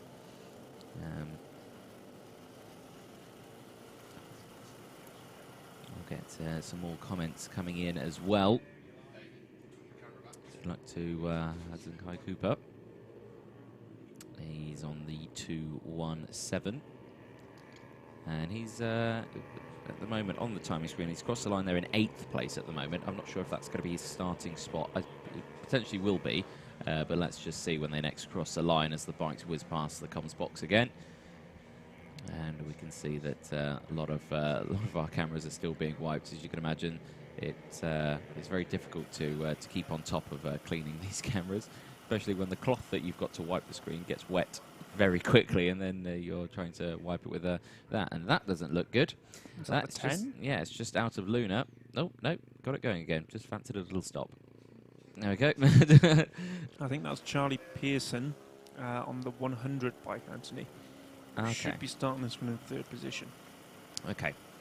But, yeah, not sure what was that for. Was that just like a clear of the visor, or was that maybe issue with the bike? I'm not sure. And we'll never know. But there we go. They'll be making their way round back onto the grid, so the rest of them do so. So to your right-hand side, you have Luca Wilkinson on the 76 with little bits of blue trim. To your left, we have Joel Grieg. Keep an eye on those two at the start of this one. They are likely to be the main contenders for the lead on the first lap. There you get a better view. Joel Grieg's got the slightly orange-coloured suit, and then in 3rd place should be Charlie Pearson. Although I'm not sure that is Charlie. I think Charlie was the bike that stopped. We'll double check that one for you. Potentially so. Well, we'll see when they next cross the line, and you can see there. Looks like we are going to be going very soon. The extra marshals there being told to clear the grid. As you can see, there's a bike not quite in position there, just out of position at the side. But looks like we've got a flag up at the back. It looks like it was Brook Champion that was being spoken to there. Green flag at the front. And we're going to get this one restarted. And there we go. Race is underway. And you can see that they cross the line all well. They will get a good start that time as everyone gets into position. Joel Grieg reassumes the lead. He takes them into Luna for the renewed first time. It's showing 9 laps at the top of your screen, but I think this one might be a reduced distance. Oh, and there's another bike down goes in Luca the Wilkinson. same spot. It is the same spot on that circuit, and it is Luca Wilkinson who's gone down. And again, I think it's the drama of the incident that's happened. You know, he's absolutely devastated out there, but I'm sure he'll be seen to very quickly. And it looked like it was just a low side, but I can see a red flag again. Red flag has come back out, and I think is there going to be a decision made on the conditions, because that corner is really not helping. And there we go. It was the 217 that stopped last time. Yep, Hudson Cooper stopped in the same place. Hudson, not quite sure what's going on by the looks of things. He just likes the scenery in that part of the track. He does like that spot. Yeah, so he's having a conversation with someone, I think, about the bike stopping and starting. A little bit of help trying to get it going. And away he goes again. there we go. But there we go. So riders again stopping on the grid. 5 laps was the reduced distance on this one. It may be reduced again after this small incident. Looking at the window, it looks to be Apparently the last lap. fairly similar. Yeah, I don't think we'll have 1 lap restart. That'd be something of nothing, wouldn't it? That'd honestly be wicked, I think. Just 1 lap, go for it. Go nuts. Anything could happen. If anything's going to exacerbate the issue that we've had of people going off right at the start, it would be that. So I hope to God that's not the plan. There you see Luca Wilkinson on his feet and trying to get going again. The bike doesn't look too badly damaged. And in fact, yeah, they're trying to get it going again. He might make the restart this one, Anthony. There we go. If he feels up for it, and I'm sure he is, he's looking like he's going to get back on and go for it. But you can just see there how tricky it is. Just clear the mud away from that tyre. But looks like we're going to try again. If it will be a last lap shootout, I'd love that. No. But I'm sure it won't be. No, I'm refusing to believe that's the plan. That's the case. I believe it was probably going to be about four laps or so. I think maybe. I'm not sure. We'll see when they cross the line. We'll see what race control say, and we'll see what comes up on our screen. So you can see there the riders again back into their grid slots, and we will get this race underway again in just a moment. So the Mini GP 110s and Junior SM 90s. 2 red flags in this one. When was the last time we had 2 red flags in one race? I couldn't tell you, Anthony. We've been quite lucky with it recently. So all the bad luck appears to be coming out here at Three Sisters. Luca Wilkinson very frustrated that he can't carry on. I don't think it is going to be race. going, yeah. No, it looked hopeful that he was going to get that to the grid, but... fingers crossed he's going to be back out for race number 2. I'm sure he will be, yeah. They'll be working on that bike, so I'm sure they'll get that back up. But I think we're good to go again, as we've got the bike off the circuit. Flags up at the back, flags up at the front. Alan very strictly telling them to stay away. And green flag goes down, and there's a staller at the back. 3 stallers, I believe. Is that 3? Yeah, 3 bikes stalled on the grid there. That's a massive, massive shame. 2 of them are underway. There's just 1 more trying to be restarted. Grieg takes the lead as expected. The rider in about 5th place from that had a great start, and I believe that's who you're seeing in 2nd place there. You saw him get away from the grid very sharply. Is that the 90? I believe so, yeah. I believe you could be right. I'm not sure we've got a 90, but we'll see who that is as they come around. 5 laps shown at the top of the screen, but be mindful that may change. It's the 86, actually, of Ruby Booth. Great start from Ruby. Yep, up to P2. Lots of support coming in on Facebook, and she's up into P2 in this one. Yeah, and the 217 again in his favourite spot. Yeah, that's the third time Hudson Cooper's stopped by there. Apologies for the giggle. I shouldn't joke. The exact same spot. Yeah, I shouldn't joke. You know, he's clearly got an issue with the bike, and he's clearly devastated about that. So it's a massive shame for him. You know, it's the worst feeling that when you've got an issue with your bike and you just can't. You know, you just keep stopping, and you know he's got going again now, so that's good. But, you know, massive shame for him as well. But it is amazing that it has been the same spot. I don't know what it is about Almost that part identical, of the circuit. yeah. It's, you know, it could be a fuel issue, you know, because he's leaning the bike so far to the right, and when he gets back up to go into the back straight, it's bogged down. So it could be a fuel or a carburetor issue or something along that line. We're following Daniel Stevenson, who's up into third place. There's your race leader, Joel Grieg. And Stevenson there goes to the inside of, that is Hudson Cooper coming now as a back marker. Ruby Booth is still riding in second place in this one. She's 2.7 seconds down on Grieg. Stevenson a further second and a half behind her, with Mostica and Pearson in for company. Yeah, so there's the 27 Mostica trying to get through as well, just in behind Daniel Stevenson. Ruby Booth about 2 seconds clear from these guys, but 2 seconds down from Joel Grieg at the front. Joel Grieg commanding this race at the moment, and here comes Charlie Pearson to the inside. Charlie Pearson. Yeah, Charlie Pearson down the inside, up the hill, makes the move done. It's a good move. Next on the list is Daniel Stevenson. Can he do it with 3 laps to go? Looks to have a bit of a pace advantage, and certainly different lines as they come back down the hill into the last corner now. Yeah, keep an eye on him on the back straight.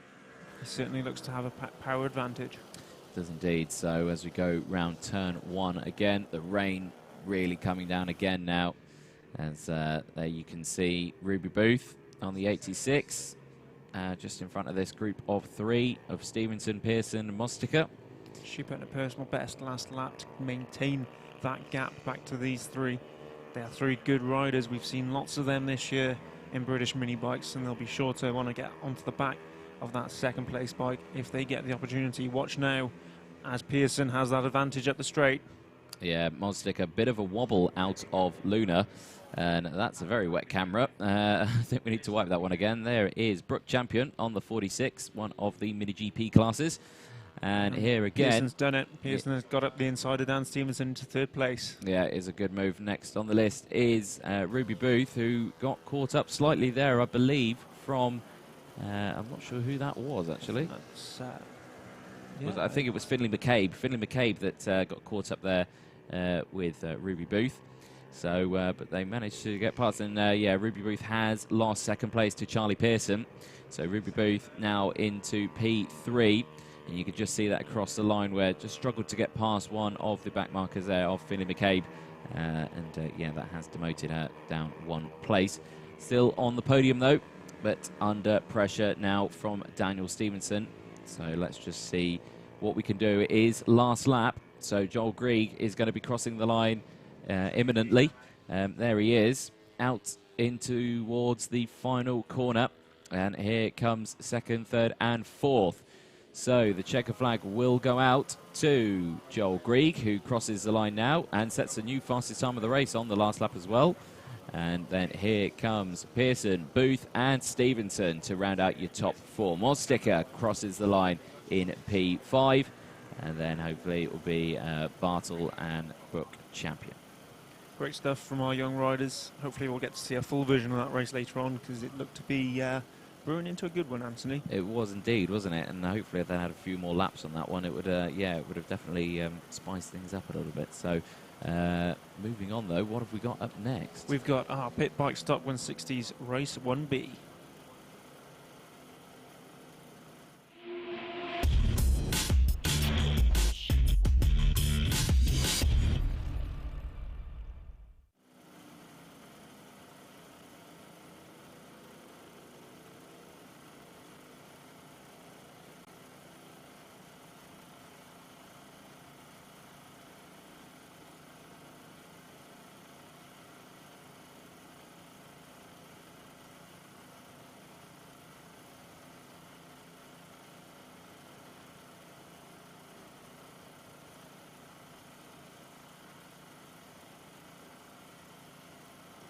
So the Extra Flow Stock 160B race will be out very, very shortly as the last of the riders from the previous race rejoins the pit lane.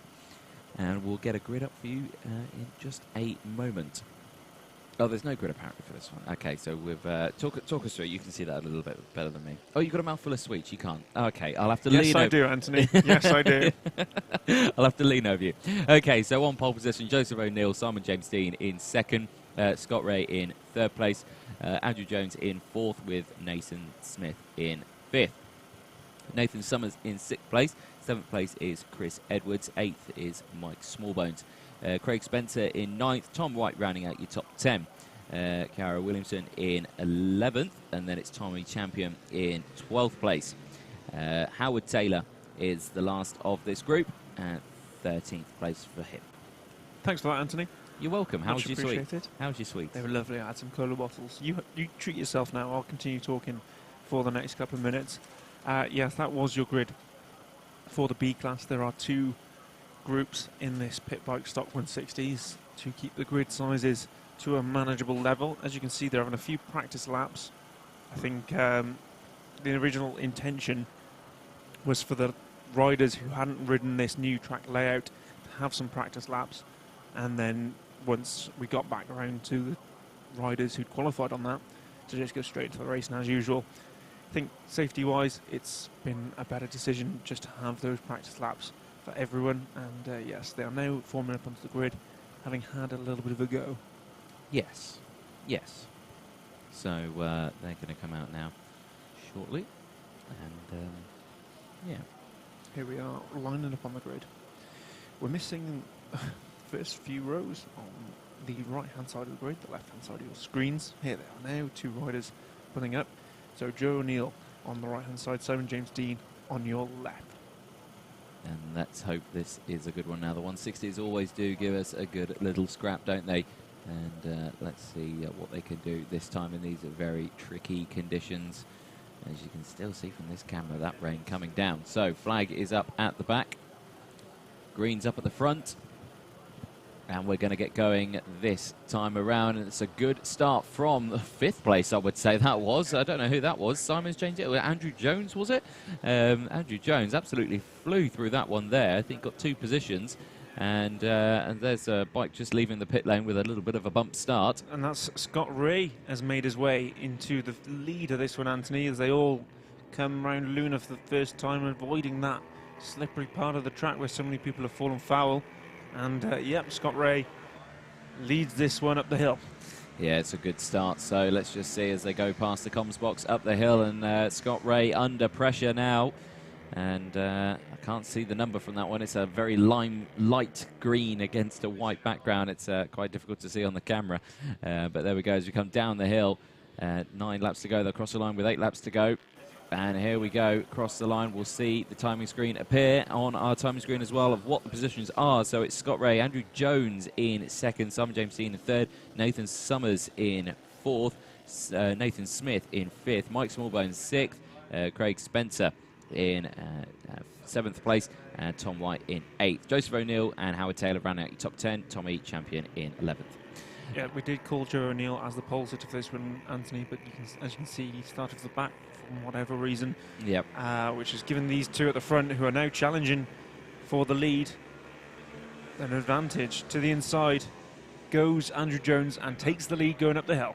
Yeah, it's a good overtake from Andrew Jones, and here he comes now down the hill. And let's just see what happens this time around in terms of pressure from behind. Simon James Dean now piling on the pressure on Scott Ray. And let's just see what he can do through turn one. As you can see, the rain playing havoc with some of the cameras there. This camera seems to be covered quite well, doesn't it? So no water splatters on this one. So good camera. As we go through, and it's the you can see 104 now on that one. That was a good shot. You can see that as they head round the Luna corner. As they go up the back straight now, feeding in the power. This was a little further around the corner. This is where we saw some of the other riders earlier on having a bit of issue. And there we go, up the hill. You can just see there all the water that comes across the circuit everywhere, isn't it? Ray to the inside at the top of the hill, very close to touching, but he's got the lead back. That was a good move. It kind of kept the power on really there, didn't he? So it looked like Andrew Jones had come off the power there and really just kind of shoved it in and said, thank you very much, I'll have that. So there we go. Scott Ray moves back up into first place. Andrew Jones will keep him on his heel. Now Simon James Dean is going to be up for these ones. And now I remember these guys were battling hard at the first round, actually. First round, Clay Pigeon. I remember these guys having a good little scrap. So remember those names, Andrew Jones and Simon James Dean. Those two always had a good little scrap, and they're repeating that scrap here as well. Well, Simon James Dean has dropped back a little bit on this lap, Anthony, as to the front comes the challenge from Andrew Jones. There we go. He's not managed to, he's held onto it now, has Scott Ray. Andrew Jones can't really respond at any point here around the final corner. Let's see what we can do this time around. It'll be the fourth lap that they've completed. 5 laps to go. And Andrew Jones has set a new fastest time of the race. 1:51.674 that he's done at the moment. So quickest out there, and he's looking to the inside into this tricky corner. Now steady around here, because this is where everyone's been going down. They both get through, and there we go, back onto the back straight now, and he's going to try and feed the power on now, squeeze the throttle and try and get it back on, and then up the back straight now, and it looks like he's got good momentum. He's got the inside now as they go up the hill of Oblivion, and he's managed to take it and hold it, and yes, there it is, back for the lead for Andrew Jones. Great battle in between these two. Just to mention, further back, Nathan Summers has worked his way up into fourth place. He's under heavy pressure from the charging Joe O'Neill. Joe O'Neill starting at the back of this one despite setting the fastest lap in qualifying. Yeah, so it's a good old race all the way throughout, and still struggling with the windy conditions out there as well. Wind and rain. Joe O'Neill has set a new fastest lap of the race, 50.7. So he's on the back of this battle, Anthony. He is. He's 2 seconds a lap quicker than anyone else. So unless he missed a corner, but he's absolutely flying out there. Ray being challenged, I should say, for second place. I'm struggling to get my words out here. I'm so excited because I want to talk about Joe O'Neill coming up to the back of them. It's Andrew Jones who's got a bit of a lead now. Yeah, Ray in second place. Third is Simon James Dean, and there's Joe O'Neill right on the back. Yep, and here he comes, looking to the inside now as they go down the hill into the braking zone of the final corner. He can't quite go down the inside here. Very tricky corner, and there's a lot of water on the inside there, so I'll probably avoid it as well. Gets on the power, gets the bike upright, looks to the inside of turn 1, gets it done into turn 1. There we go. So that's Joe O'Neill back into third place, or up into third place, I should say. Did he hold on to it, though? Yes, he did. There we go. So he's up into fourth place now, isn't he? Yes. Third, yes. Andrew Jones leads. Scott Ray is in second place, but there's Joe O'Neill in third, and he's going to be challenged up the hill. Now, fourth place is Simon James Dean still. He's going to keep with them, and here it is, the battle between the 11 and the 90. This is for second place now as we head to the summit of Oblivion.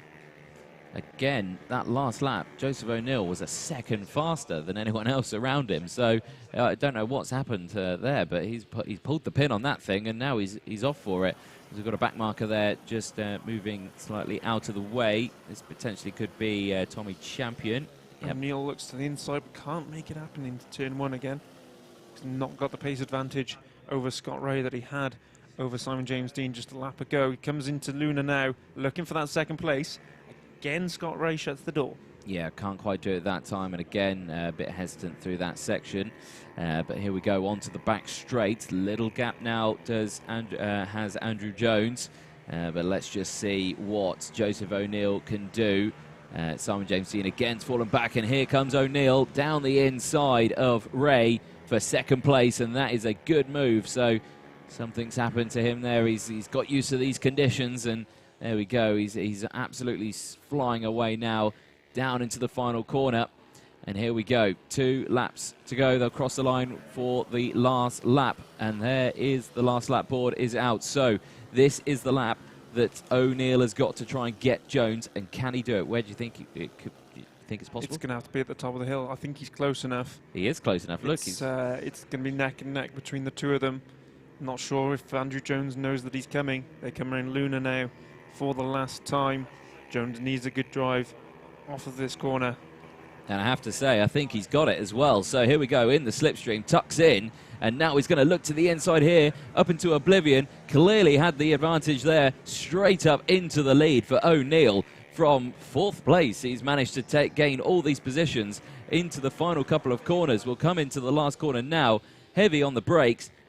Round the apex now to receive the checker flag for Joseph O'Neill, who will take the win for the B race for the Stock 160s. And what a race from O'Neill, managing to get all those positions within a few laps. And as you can see, the rest of the field crossing the line there as well. So it was O'Neill, Jones, Ray, Dean, Summers, Smith, Smallbones, Spencer, White. And then crossing the line now will be Champion, who is crossing the line in 12th place. And then it is Heimers, and then this will be Taylor, the last rider to cross the line. So that is the B race for the Stock 160s.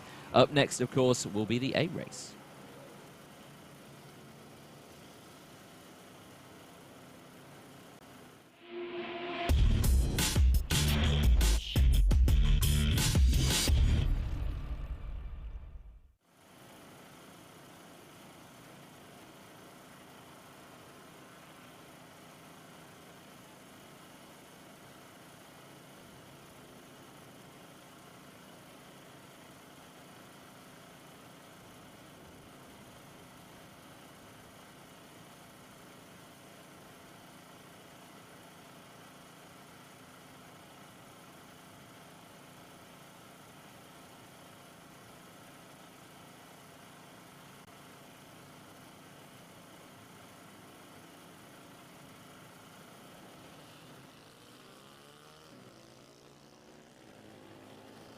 We are back with race A for the Stock 160s. It's a hell of a lineup in this one for you. Let me talk you through the grid. Unfortunately, we can't get the graphic up for you on this one.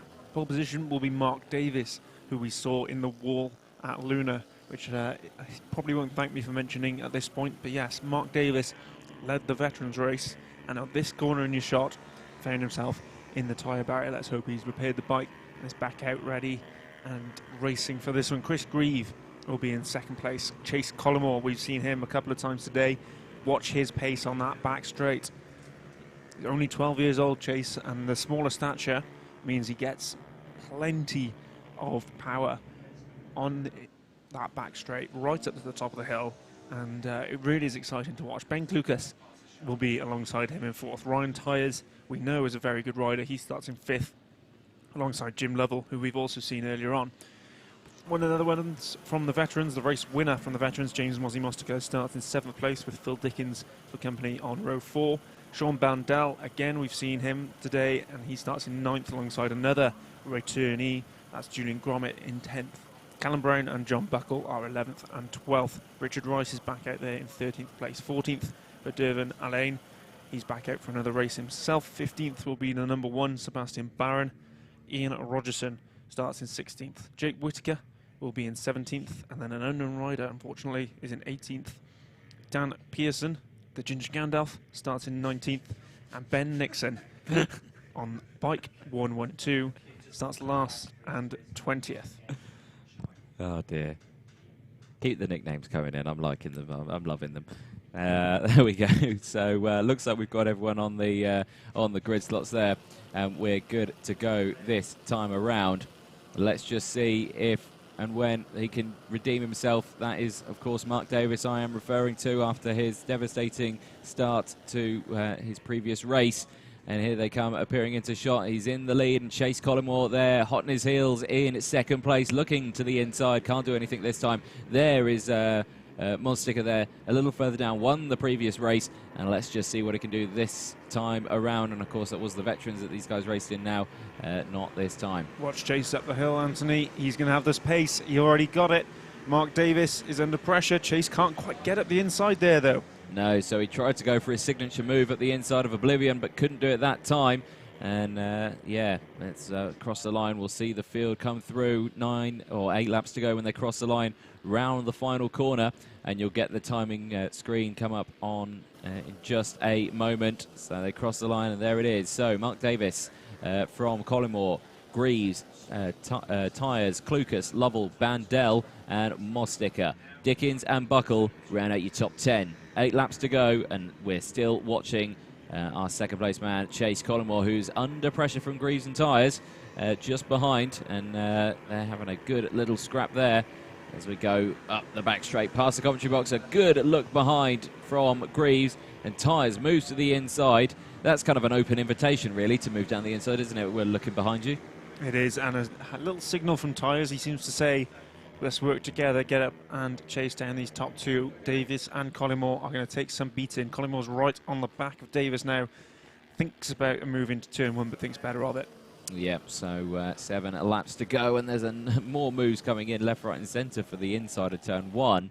Oh, no! And down goes Davis! Again! Davis down again, down in the veterans, down in the 160s, and oh no, it's a massive shame for that. Massive shame for Davis. But that, of course, does mean that your race leader at the moment is young Chase Collymore. Yep, 12-year-old Chase takes the lead as Davis goes down on the exit of turn two. He's got the bike going again as he did earlier, and he rejoins, I think, at the back of this one, Anthony. Yeah, I believe he is all the way at the back. So massive shame for Davis, but we'll keep an eye now on the start of the race, and there you can see it. It is confirmed. Chase Collymore leading at the A race to the stock 160s, but he is under pressure from the guys behind. Tyres, Grieve, Lovell, Clucas and Bandel. They've all concertinaed up now, haven't they? It's absolute supreme pressure on the young 12-year-old shoulders. He leads them into Luna now. If anything, he's got the advantage that he needs, because that overtaking spot going up the hill is where we've seen, I'd say, at least 90% of our overtakes today. Having that pace to get him out of this corner is really going to help. It's the other areas of the track that he's going to have to defend hard, Anthony.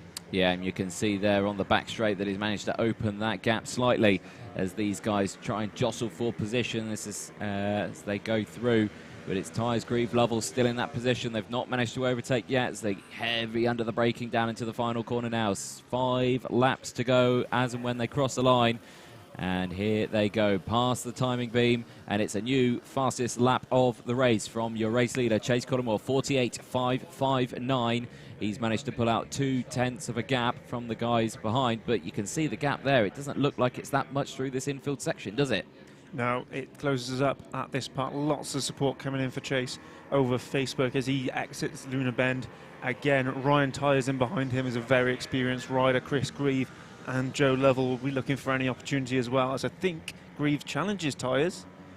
He's certainly all over the back wheel, but might think better of making a move at this stage of the race, Anthony. Might fancy himself later on as we get a great shot of that bin bag.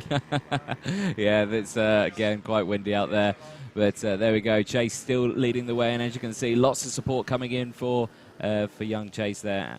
So plenty of people wanting to see Chase do well in this one, and so are we. And as he's at the front there, he's still keeping these guys at bay. Tyres, Grieve, Lovell, they've not changed position yet as they go through. Lovell looking all over the back of Grieve as they go through, but again, no moves can be taken so far. Onto the back straight. You can see everyone tucking in. There, of course, is Lovell and Grieve as they go up the hill now. Lovell in the 97, really trying to get as much as he can out of that bike as they go into the braking zone now. No one looking down the inside of the final corner here. Again, slotting into position, but Grieve goes slightly wide on the exit of that one there. Here comes Lovell down the inside. Can he make the move stick? Oh, he's got the inside, but he didn't give up the position yet. Now, did they... look after that one as we look further back, and no, Chase goes Chase. Chase goes down on the deck. No, massive shame for Chase Collymore, doing so well. Just loses traction out of that turn 2 corner. A massive shame for Chase Collymore there. He's back underway and will drop down 10 positions or so. Maybe I'll pick up another battle with Mark Davis. Although I actually think Davis has retired to the pits, so that leaves these three now battling out for the lead. Tyres, Grieve and Lovell. I was about to say, Anthony, it doesn't look like Tyres has got much of a pace at the back straight, and indeed he's been overtaken there, I think, by Chris Grieve. Who, it's Lovell, actually, apologies. Jim Lovell takes the lead of this race. He's up from 4th on that lap, 3 positions. Yeah, you're right in saying that. So what a start from him. And yeah, fantastic run on this one. 2 laps to go. They'll cross the line and get the last lap board this time around. So it is Lovell, Tyres and Grieve as they go through, and it's clear track ahead of them as there's a bit of talking behind just to see if they try and work together here to try and gain the time as they go up the hill. And look at the closing gap that Grieve had on tyres there up the hill. As I said, I don't think Tyres is that fast around there, and round the outside goes Grieve. Yep, so there was a hand signal from Tyres. The last lap board goes out, and Chris Grieve there piling on the pressure on Lovell round turn 1 there. And as they reappear into shot now, here we go, it's last lap time, and Grieve looks to be a man on a mission. Now, Tyres looked down the inside of Grieve there, couldn't quite do anything this time around, but here we go, on the back straight. We saw him really close the gap, and that's a mistake from Chris Grieve, and he's absolutely devastated with that, and he's lost a position to Tyres. So any chance Grieve had on taking the lead from Lovell has vanished in just that small movement. Yeah, looks like the race is going to head to Jim Lovell. He heads up the top of the hill now. One more corner to go. Looks like it's going to be Lovell, Tyres and Grieve. Yeah, and as they cross the, or exit the final corner now, the checker flag will come out, and Jim Lovell takes checker flag. Ryan Tyres takes second, and Chris Grieve third place. James Swansea-Mosticker crosses in fourth. Ben Klukas in fifth place. Sean Bendel crosses in sixth. And then next across the line is Chase Collingmore crossing the line in seventh, which I have to say is a great recovery from that after that down earlier on. But yeah, Julian Gromit crosses in eighth, Phil Dickens in ninth, and John Buckle in 10th place. Daniel Pearson in 11th, Callum Brown in 12th, Jake Whittaker in 13th place, Sebastian Barron in 14th, and Richard Rice rounding out your 15th. Next up, we'll go back through all those classes. It's round 2 of races, starting with your Junior SM65s, Metrokit GP, IMR Racing, UK Mini GP, and your Junior SM140s.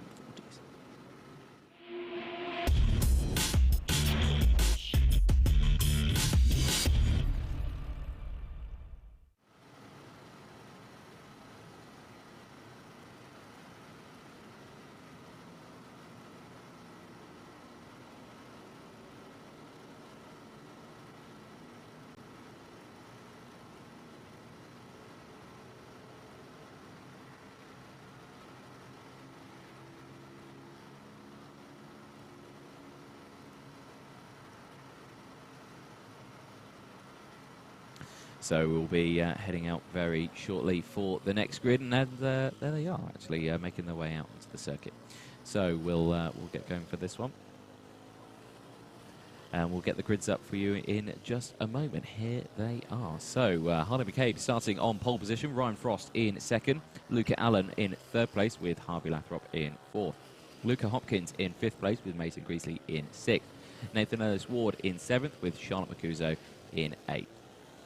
Daniel Goodman in ninth, Lucas Hill in 10th, Teo Collymore in 11th, Ty Butler in 12th, Zach Weston in 13th, Ocean Tanser in 14th, or Oshan Thomas in 14th, Alfie Davidson in 15th, and George Bowes in 16th. Jacob Stevenson in 17th, Holly Reeves 18th, Ruby Booth in 19th, Harry Pell in 20th, and then Reece Stevenson, George Wood, Nathan Ellsworth. No time set, 21, 22, and 23. You're getting there with the pronunciation of Osham.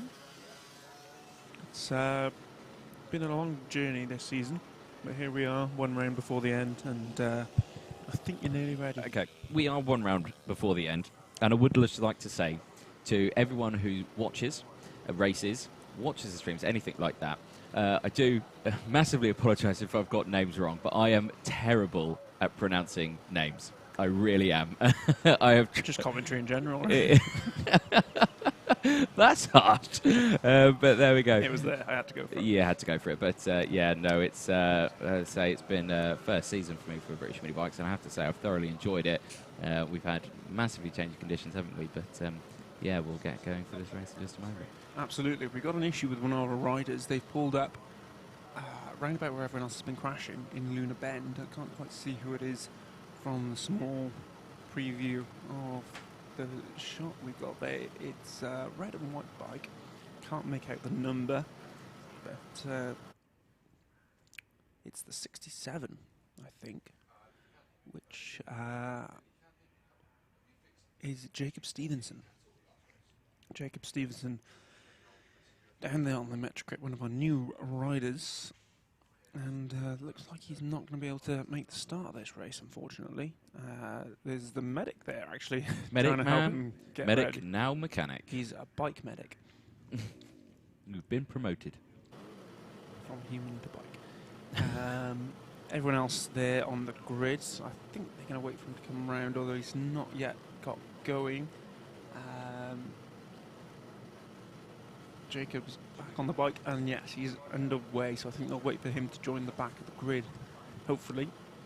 And the riders all waiting for him. He's just exiting Luna now, although he doesn't seem to have the power. No, he's stopped again, Anthony. There's something not right with that bike. I think they're going to have to recover it before they... Oh, no, he is away. There we go.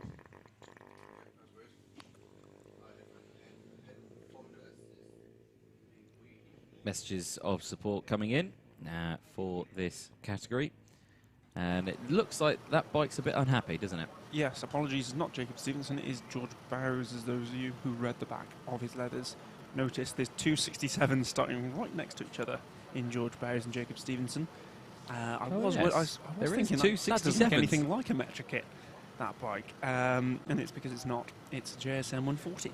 So George Bowers having slight issues, but he should be joining the back of the grid in a few moments' time. The rest of the riders are ready and waiting to go. Harley McCabe to the left-hand side of your shot on pole position. Ryan Frost to the right in second place with the luminous wheels. Third place on the Metra kit, Luca Allen. There we go, and we saw this race last time around. It was the first race of the day. And they had their 3 extra laps, and they're being told to clear the grid now. And we'll get this one going. So we've got flags up at the back and at the front.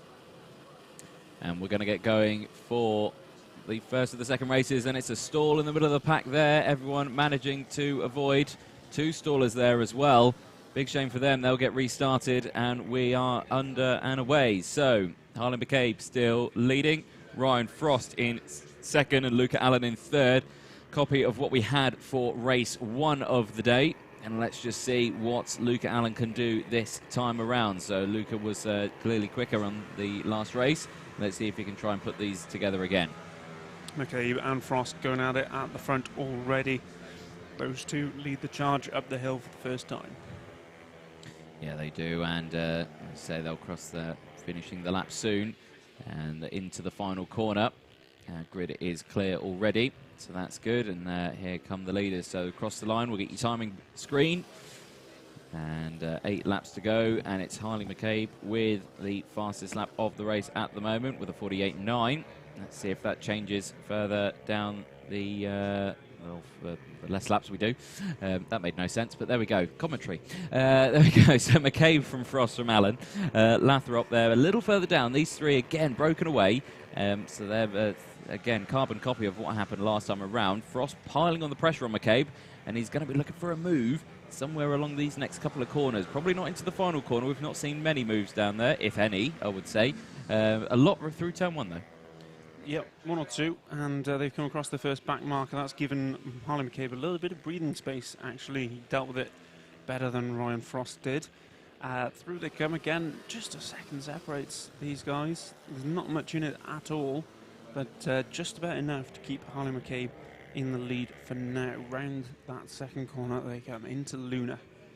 Yeah, Holly Reeves was the back marker there that was the riders managing to get around.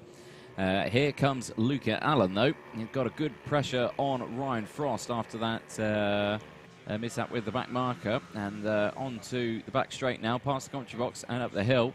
Can't quite get Ryan Frost this time around. So still in third place for Luca Allen, but obviously still leading class. One of the only riders on the Mini GP1 quarters there.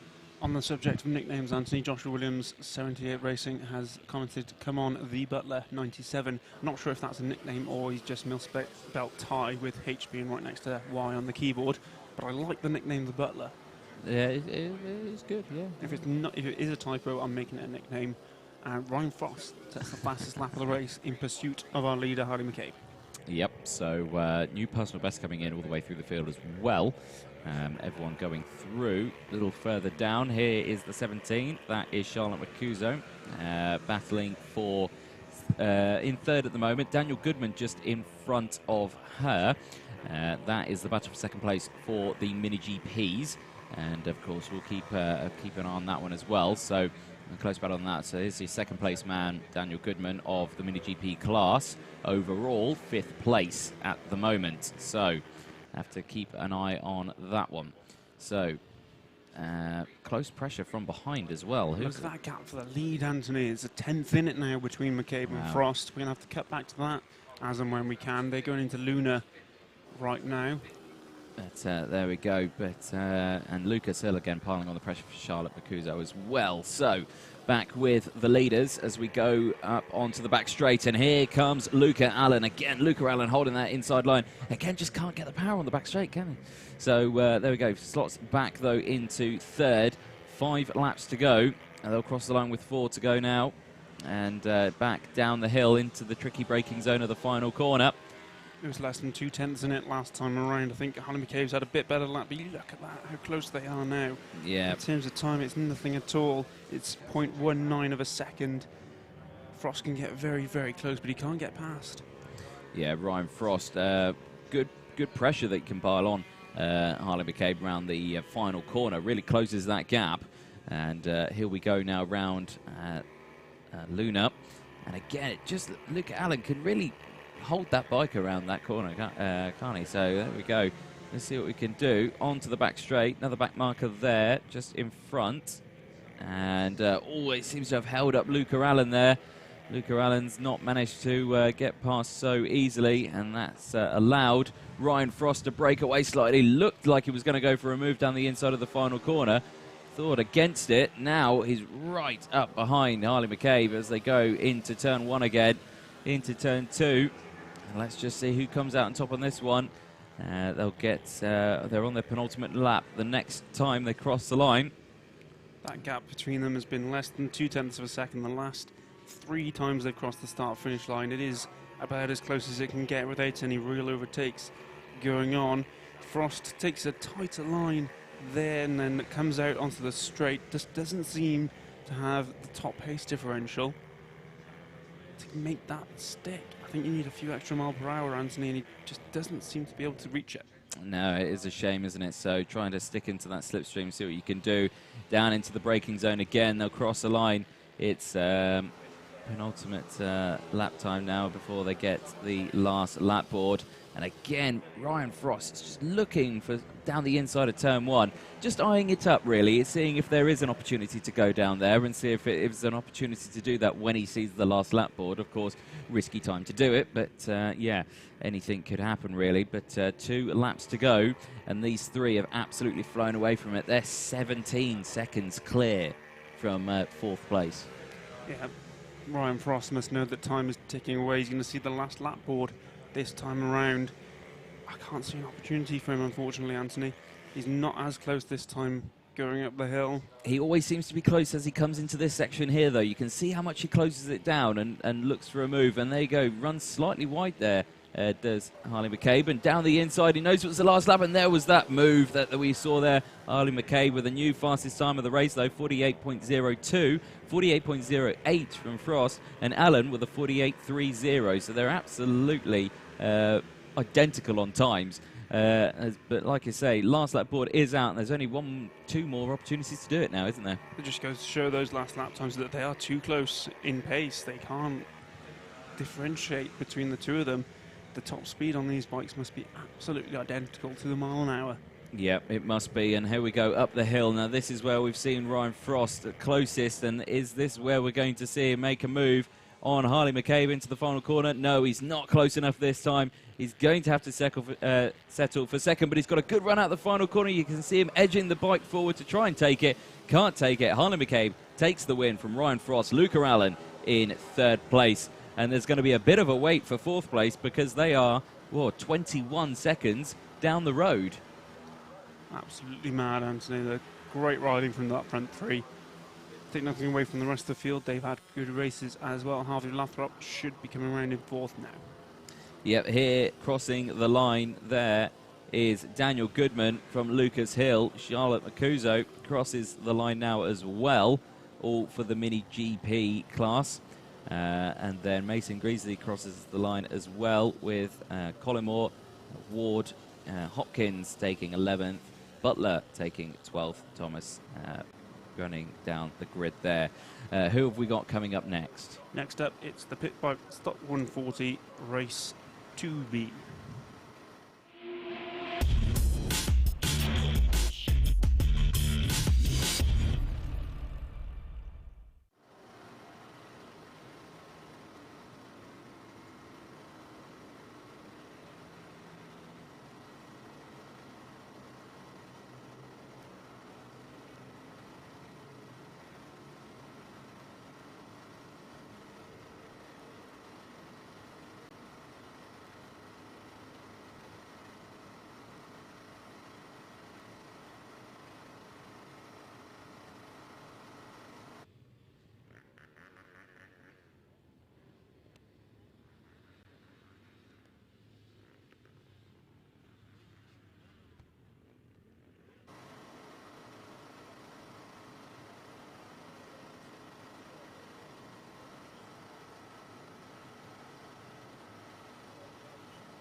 So here's the grid for the Pit Bike Stock 140s. Race 2B.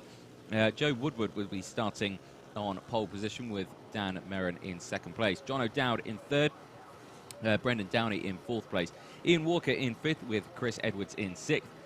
Brian Benton I should say, in seventh. And James in eighth. Craig Spencer in ninth. Darren Hall in 10th. Matthew Corbett in 11th. Adam Pipes in 12th place. Phil Harvey in 13th, Jack Wolf in 14th, and Daniel Pearson in 15th, with Ty Kinton in 16th place. Simon Woodsworth, Ben Sutter, Stephen Tempest, Chris Grieve, all no time set.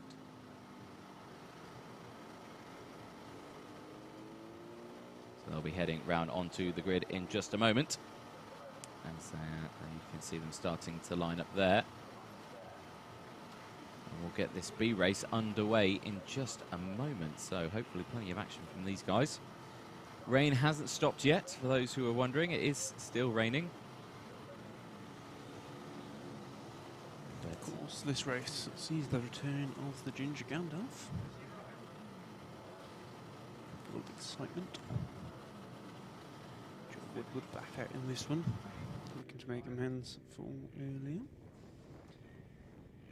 Could have had the win. Just missed out.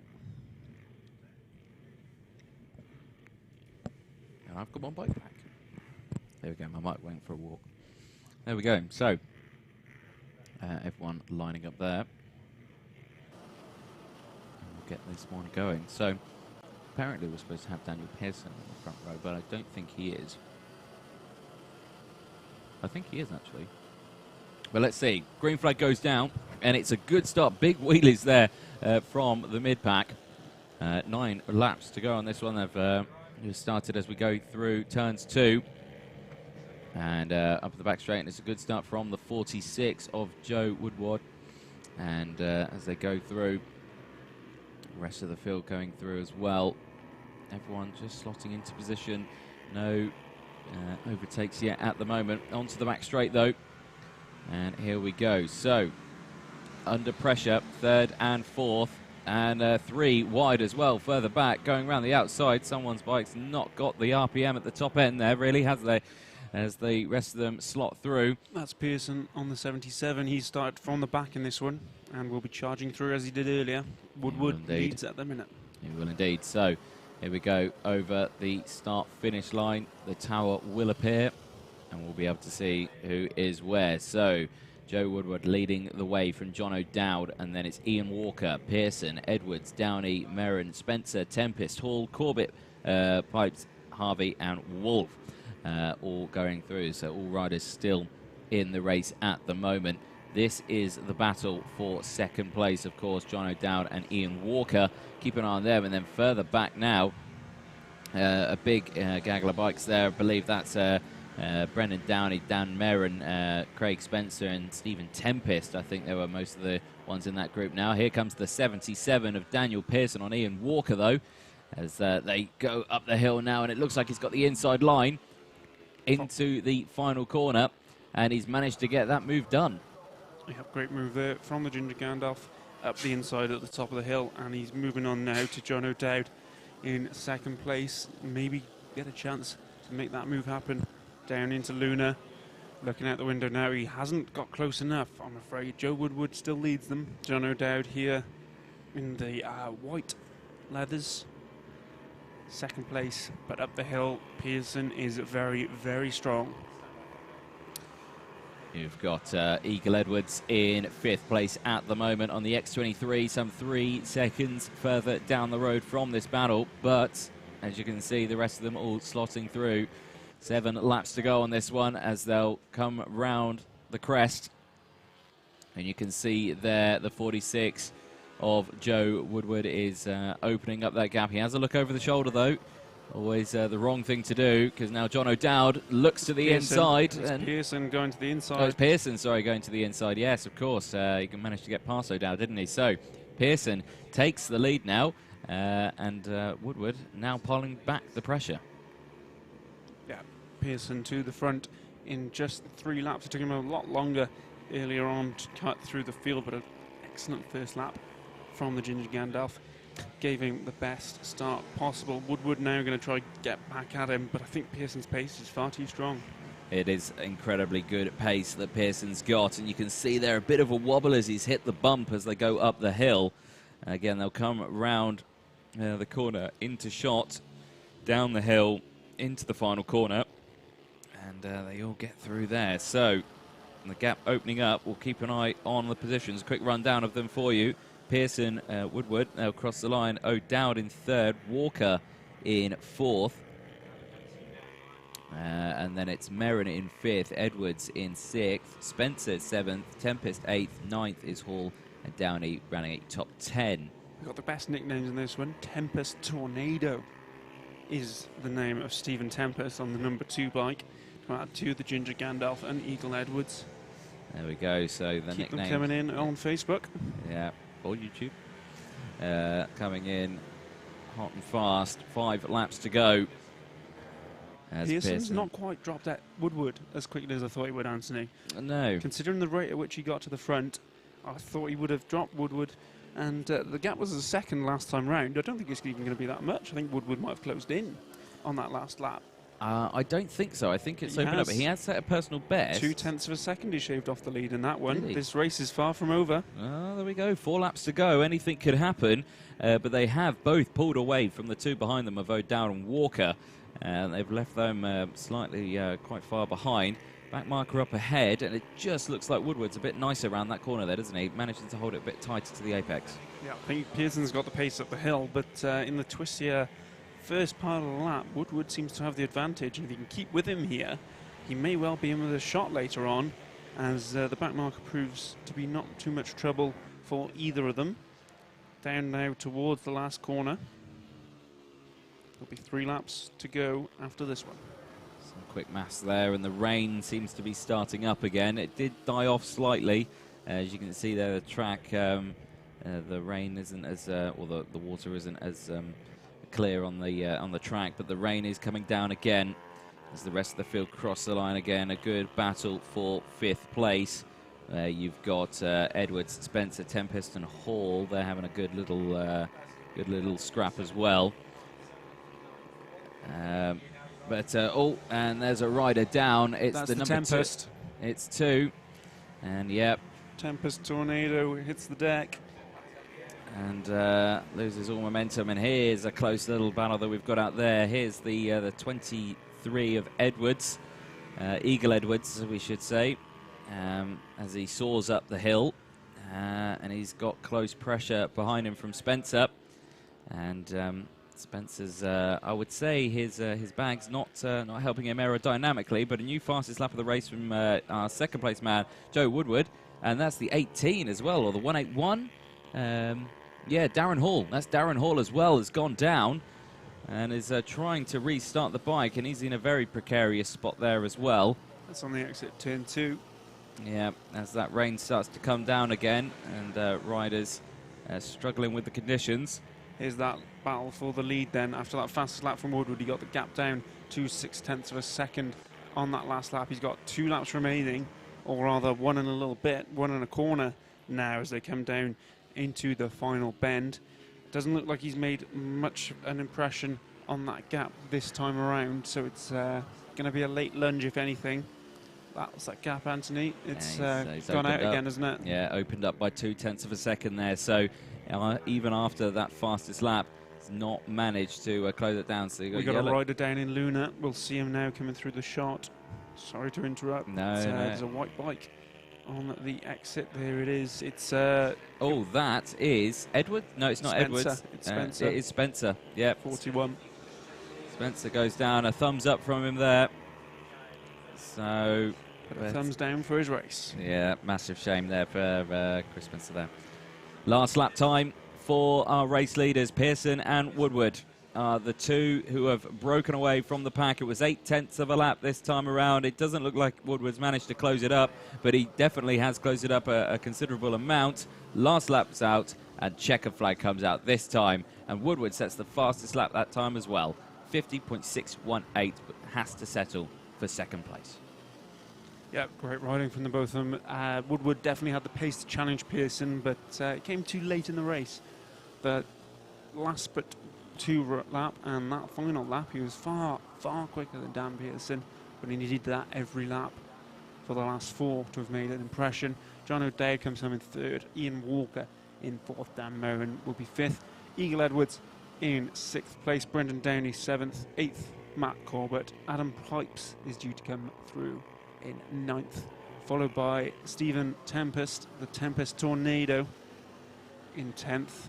Here we go for Adam Pipes. Tempest Tornado will be 10th, but our race winner is the Ginger Gandalf. Up next, of course, will be the A race.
Well, here we go for the Parker Racing A race, and here comes the grid. Starting on pole position, Ben Lord with Ryan Tyres in 2nd place, Ben Klukas in 3rd place with Mick Lord in 4th, Jim Lovell in 5th, Phil Dickens in 6th place, Chase Collymore in 7th, and Sean Betton in 8th place. Simon Patterson in 9th place, Chris Heimers in 10th, John Buckle in 11th place with Darren Alline there in 12th. Simon James Dean in 13th place with Louis Caldo in 14th place. Max Bartle in 15th with Ben Nixon in 16th place. Scott Ray in 17th with Matthew Davis in 18th. Sebastian Barron 19th, and rounding out your 20 is Ian Rogerson on the 111 with a 1 minute 11 lap time. What a fun. So bikes heading onto the grid. Again, rain. Do you know what? I think the rain has stopped. It hasn't really rained for the last 10-20 minutes or so. We've been reasonably lucky in that regard. Lap times, I think, might start to pick up a little bit, unless riders go off and drag dirt onto the track. Well, there you go. Yeah, that's definitely not what you want, and that is, of course, on the racing line as well. So probably the best to clear that away. So most of it has gone now, and we're going to get this one going. So as you can see there, Ben Lord on the front row with Ryan Tyres. Yes, I think I've got the results up from earlier, and do indeed. Chase Collymore came second in this one, so keep an eye on him. There we go, green flag down, and it's a good start from all. Everyone getting away well, no one tripping over each other as of yet. Chase Collymore's not got away, Anthony. Has he not? Was He's that still on the grid? Oh, massive shame for Chase there, but back with your leaders. The 55 looking down the inside of the 48, so Tyres on Lord, couldn't quite do it that time. And here comes Mick Lord. Mick Lord up into P3 now, so he's doing a sterling job there. Good start from him, and there's Chase managing to get away now. Bit of work though has Chase got. Tyres on the outside of Lord as they go up into Oblivion. Can't do anything this time. Slots back to the inside. Bit of a wobble there from Mick Lord as he hits the bump as they go up the hill. And have they managed to keep it upright? Yes, he has. So it looked like he was getting a bit close to the grass. Yeah, 48 and 55, Lord and Tyres getting very close to each other, and expect to see that carry on throughout the race. That three behind them as well, led by Nick Lord, closely followed by Jim Lovell and Ben Clucas, close together as well. John Buckle is in 6th, Dervin Allain is in 7th, and unknown rider 8th, Sean Betton 9th, and Max Bartle 10th place. Comments on Facebook from Dan Jackson. What's the difference between the SM140A and B classes? That's purely because there are so many of them. In qualifying, they have to separate them for the races. So it's just the lower 20 from qualifying. Here we go, then back with our leaders. Ben Lord still holds it at the top of the hill, but he's under immense amount of pressure from Ryan Tyres. And now Jim Lovell, who's got ahead of Mick Lord on that lap and closed right up on the leading pair. They have now, and these guys giving us a close little race now as they cross the line. Again, personal best, fastest lap of the race that last time around did go to Jim Lovell with a 48.443. And of course, that is the man in 3rd place on the 97 machine. So keep a very close eye on him as they come through the boot section there of Luna onto the back straight, and now here comes the 55 of Ryan Tyres. He's got a good run, he's on the inside. Can he hold it to the apex here for Oblivion? No, he can't. He has to concede. Ben Lord still holds the lead at the moment as they go up the hill. They come down the hill now into the final corner. Under braking goes Tyres down the inside of the final corner, makes the move down. It's the first move that we've seen there all weekend. And what a move that was from Ryan Tyres as they cross the line, and under pressure immediately from Ben Lord. And Ben Lord's now lost 2 positions in those 2 corners. Jim Lovell moves up into P2 now in the 97. Excellent riding from all 3 of them there, and a great move for the lead from Ryan Tyres, I will say. Straight away, Ben Lord's come back at Jim Lovell, so he's lost that position already. So Lovell back down into 3rd. Ben Lord now back into P2. But there's a little bit of a gap now. Ryan Tyres pulls away. But on the straight there, it looks like it's massively been closed by Ben Lord. Ben Lord is now all right behind him. And is he going to go for a carbon copy move? He goes down the inside of Tyres at the crest of the hill. He's got the position. And that is Ben Lord back into the lead. Yeah, great Dyson from these. Ben Lord goes from 3rd last time over the line to 1st this time around. Jim Lovell drops down to 3rd. Tyres is in 2nd. Personal best times from Ben Lord and Mick Lord as they come across the line. Also Ben Clucas as well also puts in a personal best just behind. Those 2 slightly gaining on these guys, but there's a 2.2 second gap from the lead at the moment. So it is still Ben Lord from Tyres and Lovell. A little bit of a wobble from Lovell there as he tries to get on the power onto the back straight. Has a good look behind him just to see what the gap is. It's about 2 seconds, so you've got a good bit of space there, bit of breathing space. Here we go up the hill. No position changes as of yet. No one close enough for a move with 5 laps to go. Quick word on Chase Collymore. He's recovered from his stall on the grid and come up to 12th place. He would be battling for the top 10, I think, by the end of this one. Dan Jackson says, thank you for answering his question. Hopefully racing next season. Dan, if you are racing next season, come and see us in the comments box. I'll sort you out with a free Anthony Jordan signed photo. What are you talking about? Here we go, though, 4 laps to go. And Ben Lord still leading the way. The gap less than 1/10 of a second when they crossed the line last time. And they're going to come into shot now as they come out of the crest. And that's not our race leaders yet at the moment. Oh, here they are. They're coming up the back straight now. and it's super, super close from these guys. It looks like Ben Lord's gone slightly wide, though, and here comes Ryan Tyres. Ryan Tyres with a much better run at the top there, but here comes Lovell as well, round the outside of Tyres for the final corner. Has to slot back. That would have been a very brave move round the outside of the final corner. Definitely not one that's been done over these weekends. We've seen one up the inside of that corner, Anthony. One round the outside in the same race would be something of a shock. These three are absolutely nail-biting. To the inside goes the 55. Oh, they're so close going into Luna, but Ryan Tyres takes the lead. There we go. It was a good move from Tyres, well calculated, and he just slots it down the inside of Ben Lord there into Luna. But now here we go onto the back straight, and then we know that Ben Lord's much faster here. We know that he's got the power, and there he goes. He slides past him as they go up the hill again. Ben Lord retakes the position from Ryan Tyres, and again Lovell with the slipstream of both the riders manages to close right back up again, and it looks like he tries to go to the outside of the final corner again, but no, to no avail. Down in 9th place, Chase Collymore set the fastest lap of the race, so he's actually outpacing these three. What a shame it is we can't see him at the front of this one. Hopefully we'll see him back out later in the 160s and battling out for the lead again. 2 laps to go, and here we go into Luna again down the inside. Can't quite do it this time from Tyres, so Tyres has to settle still for second place as they go round Luna onto the back straight now. So who's going to have the power? Who's going to have the slipstream? And here we go onto the back straight, and it's time to build those revs. Who's got it? Tyres looks behind him. He's still there, but Lovell doesn't go for a move. He's not close enough, and neither is Tyres on Lord. They stay in position as they go up the hill, over the crest, in towards the final corner.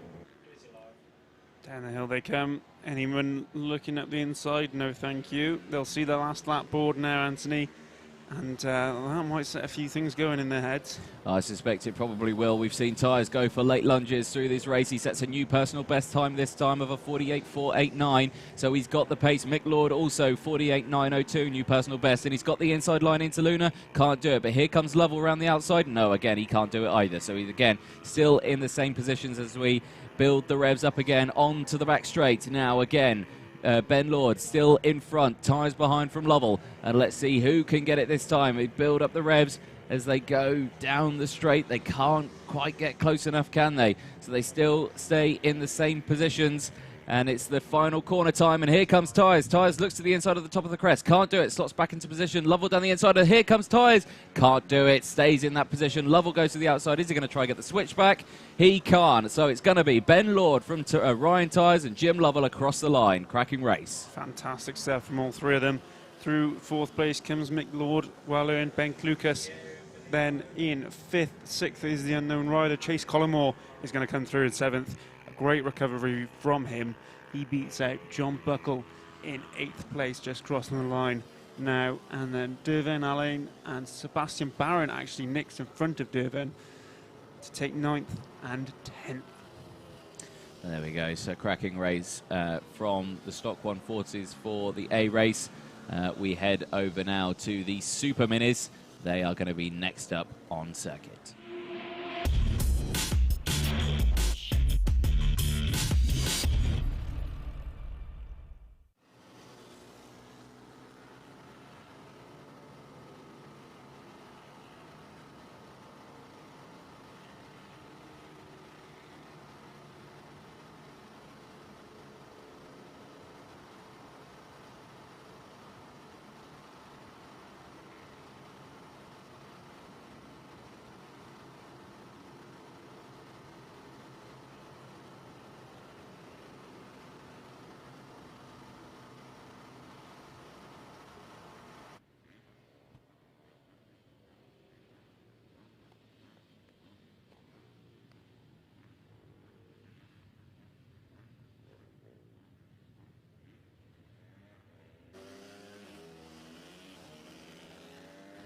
So here come the Super Minis out onto the circuit, and here is your grid. Dane Blackburn will be starting on pole position with Joe Dickinson in 2nd, Reece Stevenson in 3rd with Matt Bolsover in 4th. Hopefully he can get a better race this time around. Luke Bithell in 5th place, Tom Lewis in 6th, James Edwards in 7th place with Joshua Bednarak in 8th. Lawrence Wardle in 9th place, Aaron Howe in 10th, Rob Booth in 11th, Callum Brown in 12th place, Callum Ricketts in 13th, Sam Crooks in 14th, Mike Edwards in 15th, Jack Bednarak in 16th place on the number 19.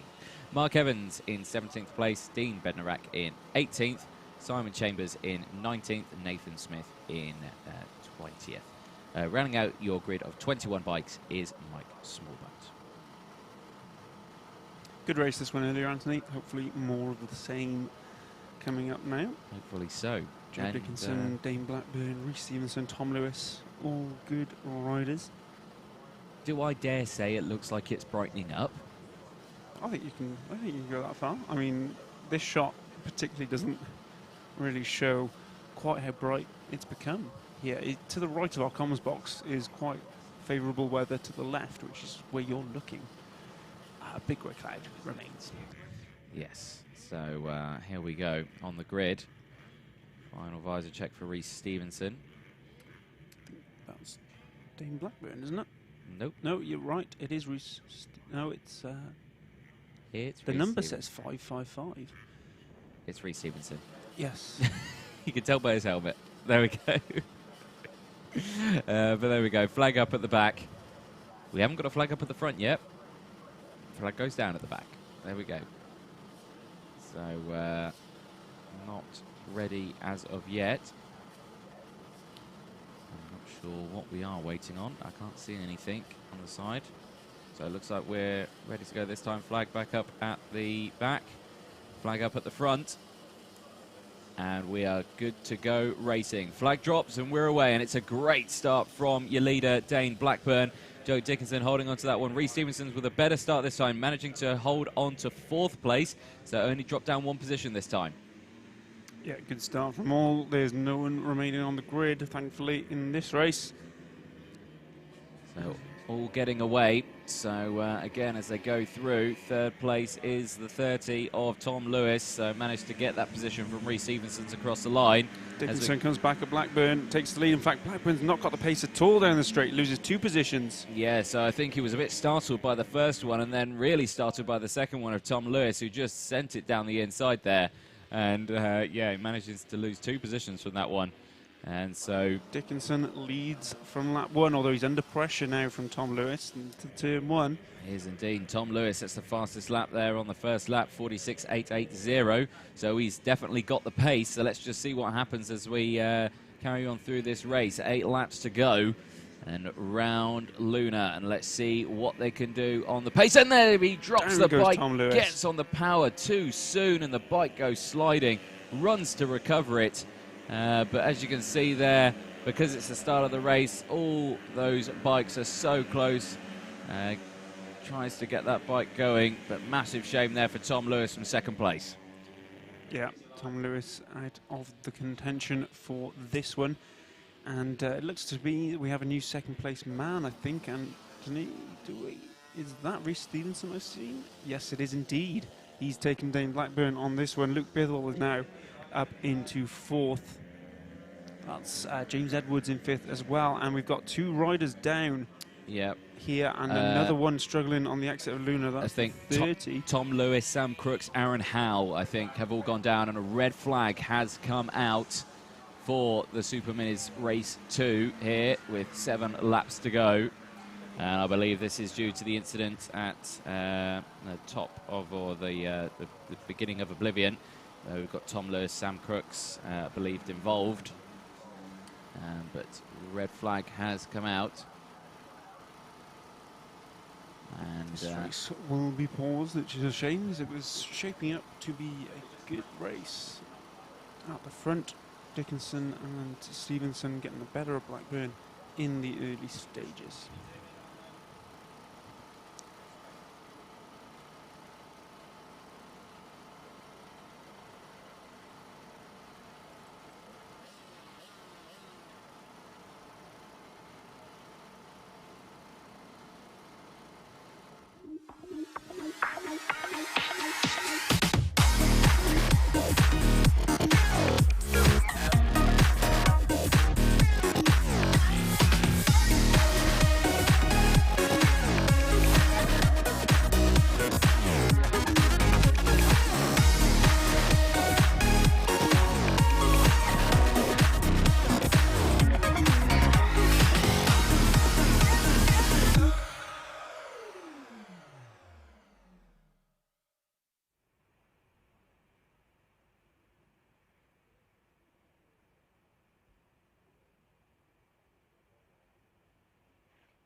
So for anyone who is still watching on the stream, thank you very much for your patience. As you can see there, ambulance has just arrived on the circuit to deal with one of the riders who did go down up at the top end of the circuit.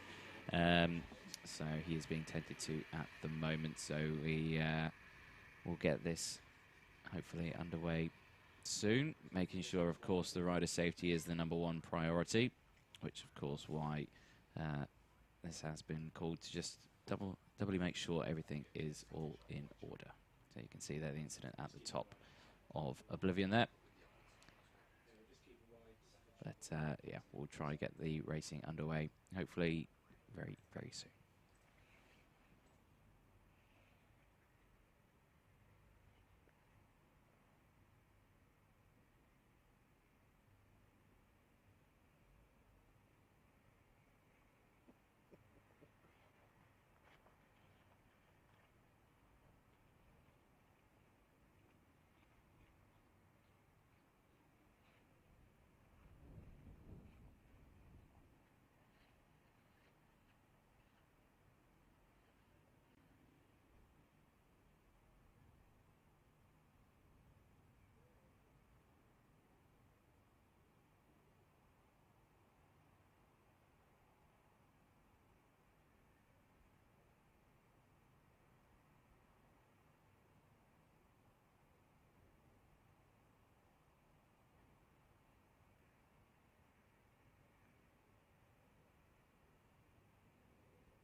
Hello to everyone still with us here at Three Sisters. I'm afraid we've made the decision to cut the race day short. Unfortunately, the ambulance is still in attendance here for that incident in the last race, and we will not be able to continue with the racing. It's a shame. We've seen some great racing here today at Three Sisters from all our classes, and we will not be able to bring you the final 4 races, but we will be back in 4 weeks' time with the final round of British Mini Bikes 2019 with round 10 at Tattershall. From myself, Anthony Jordan, and Jacob Harris, thank you very much again for watching Alpha Live stream here for British Mini Bikes round 9, and again we shall see you at the final round at Tattershall.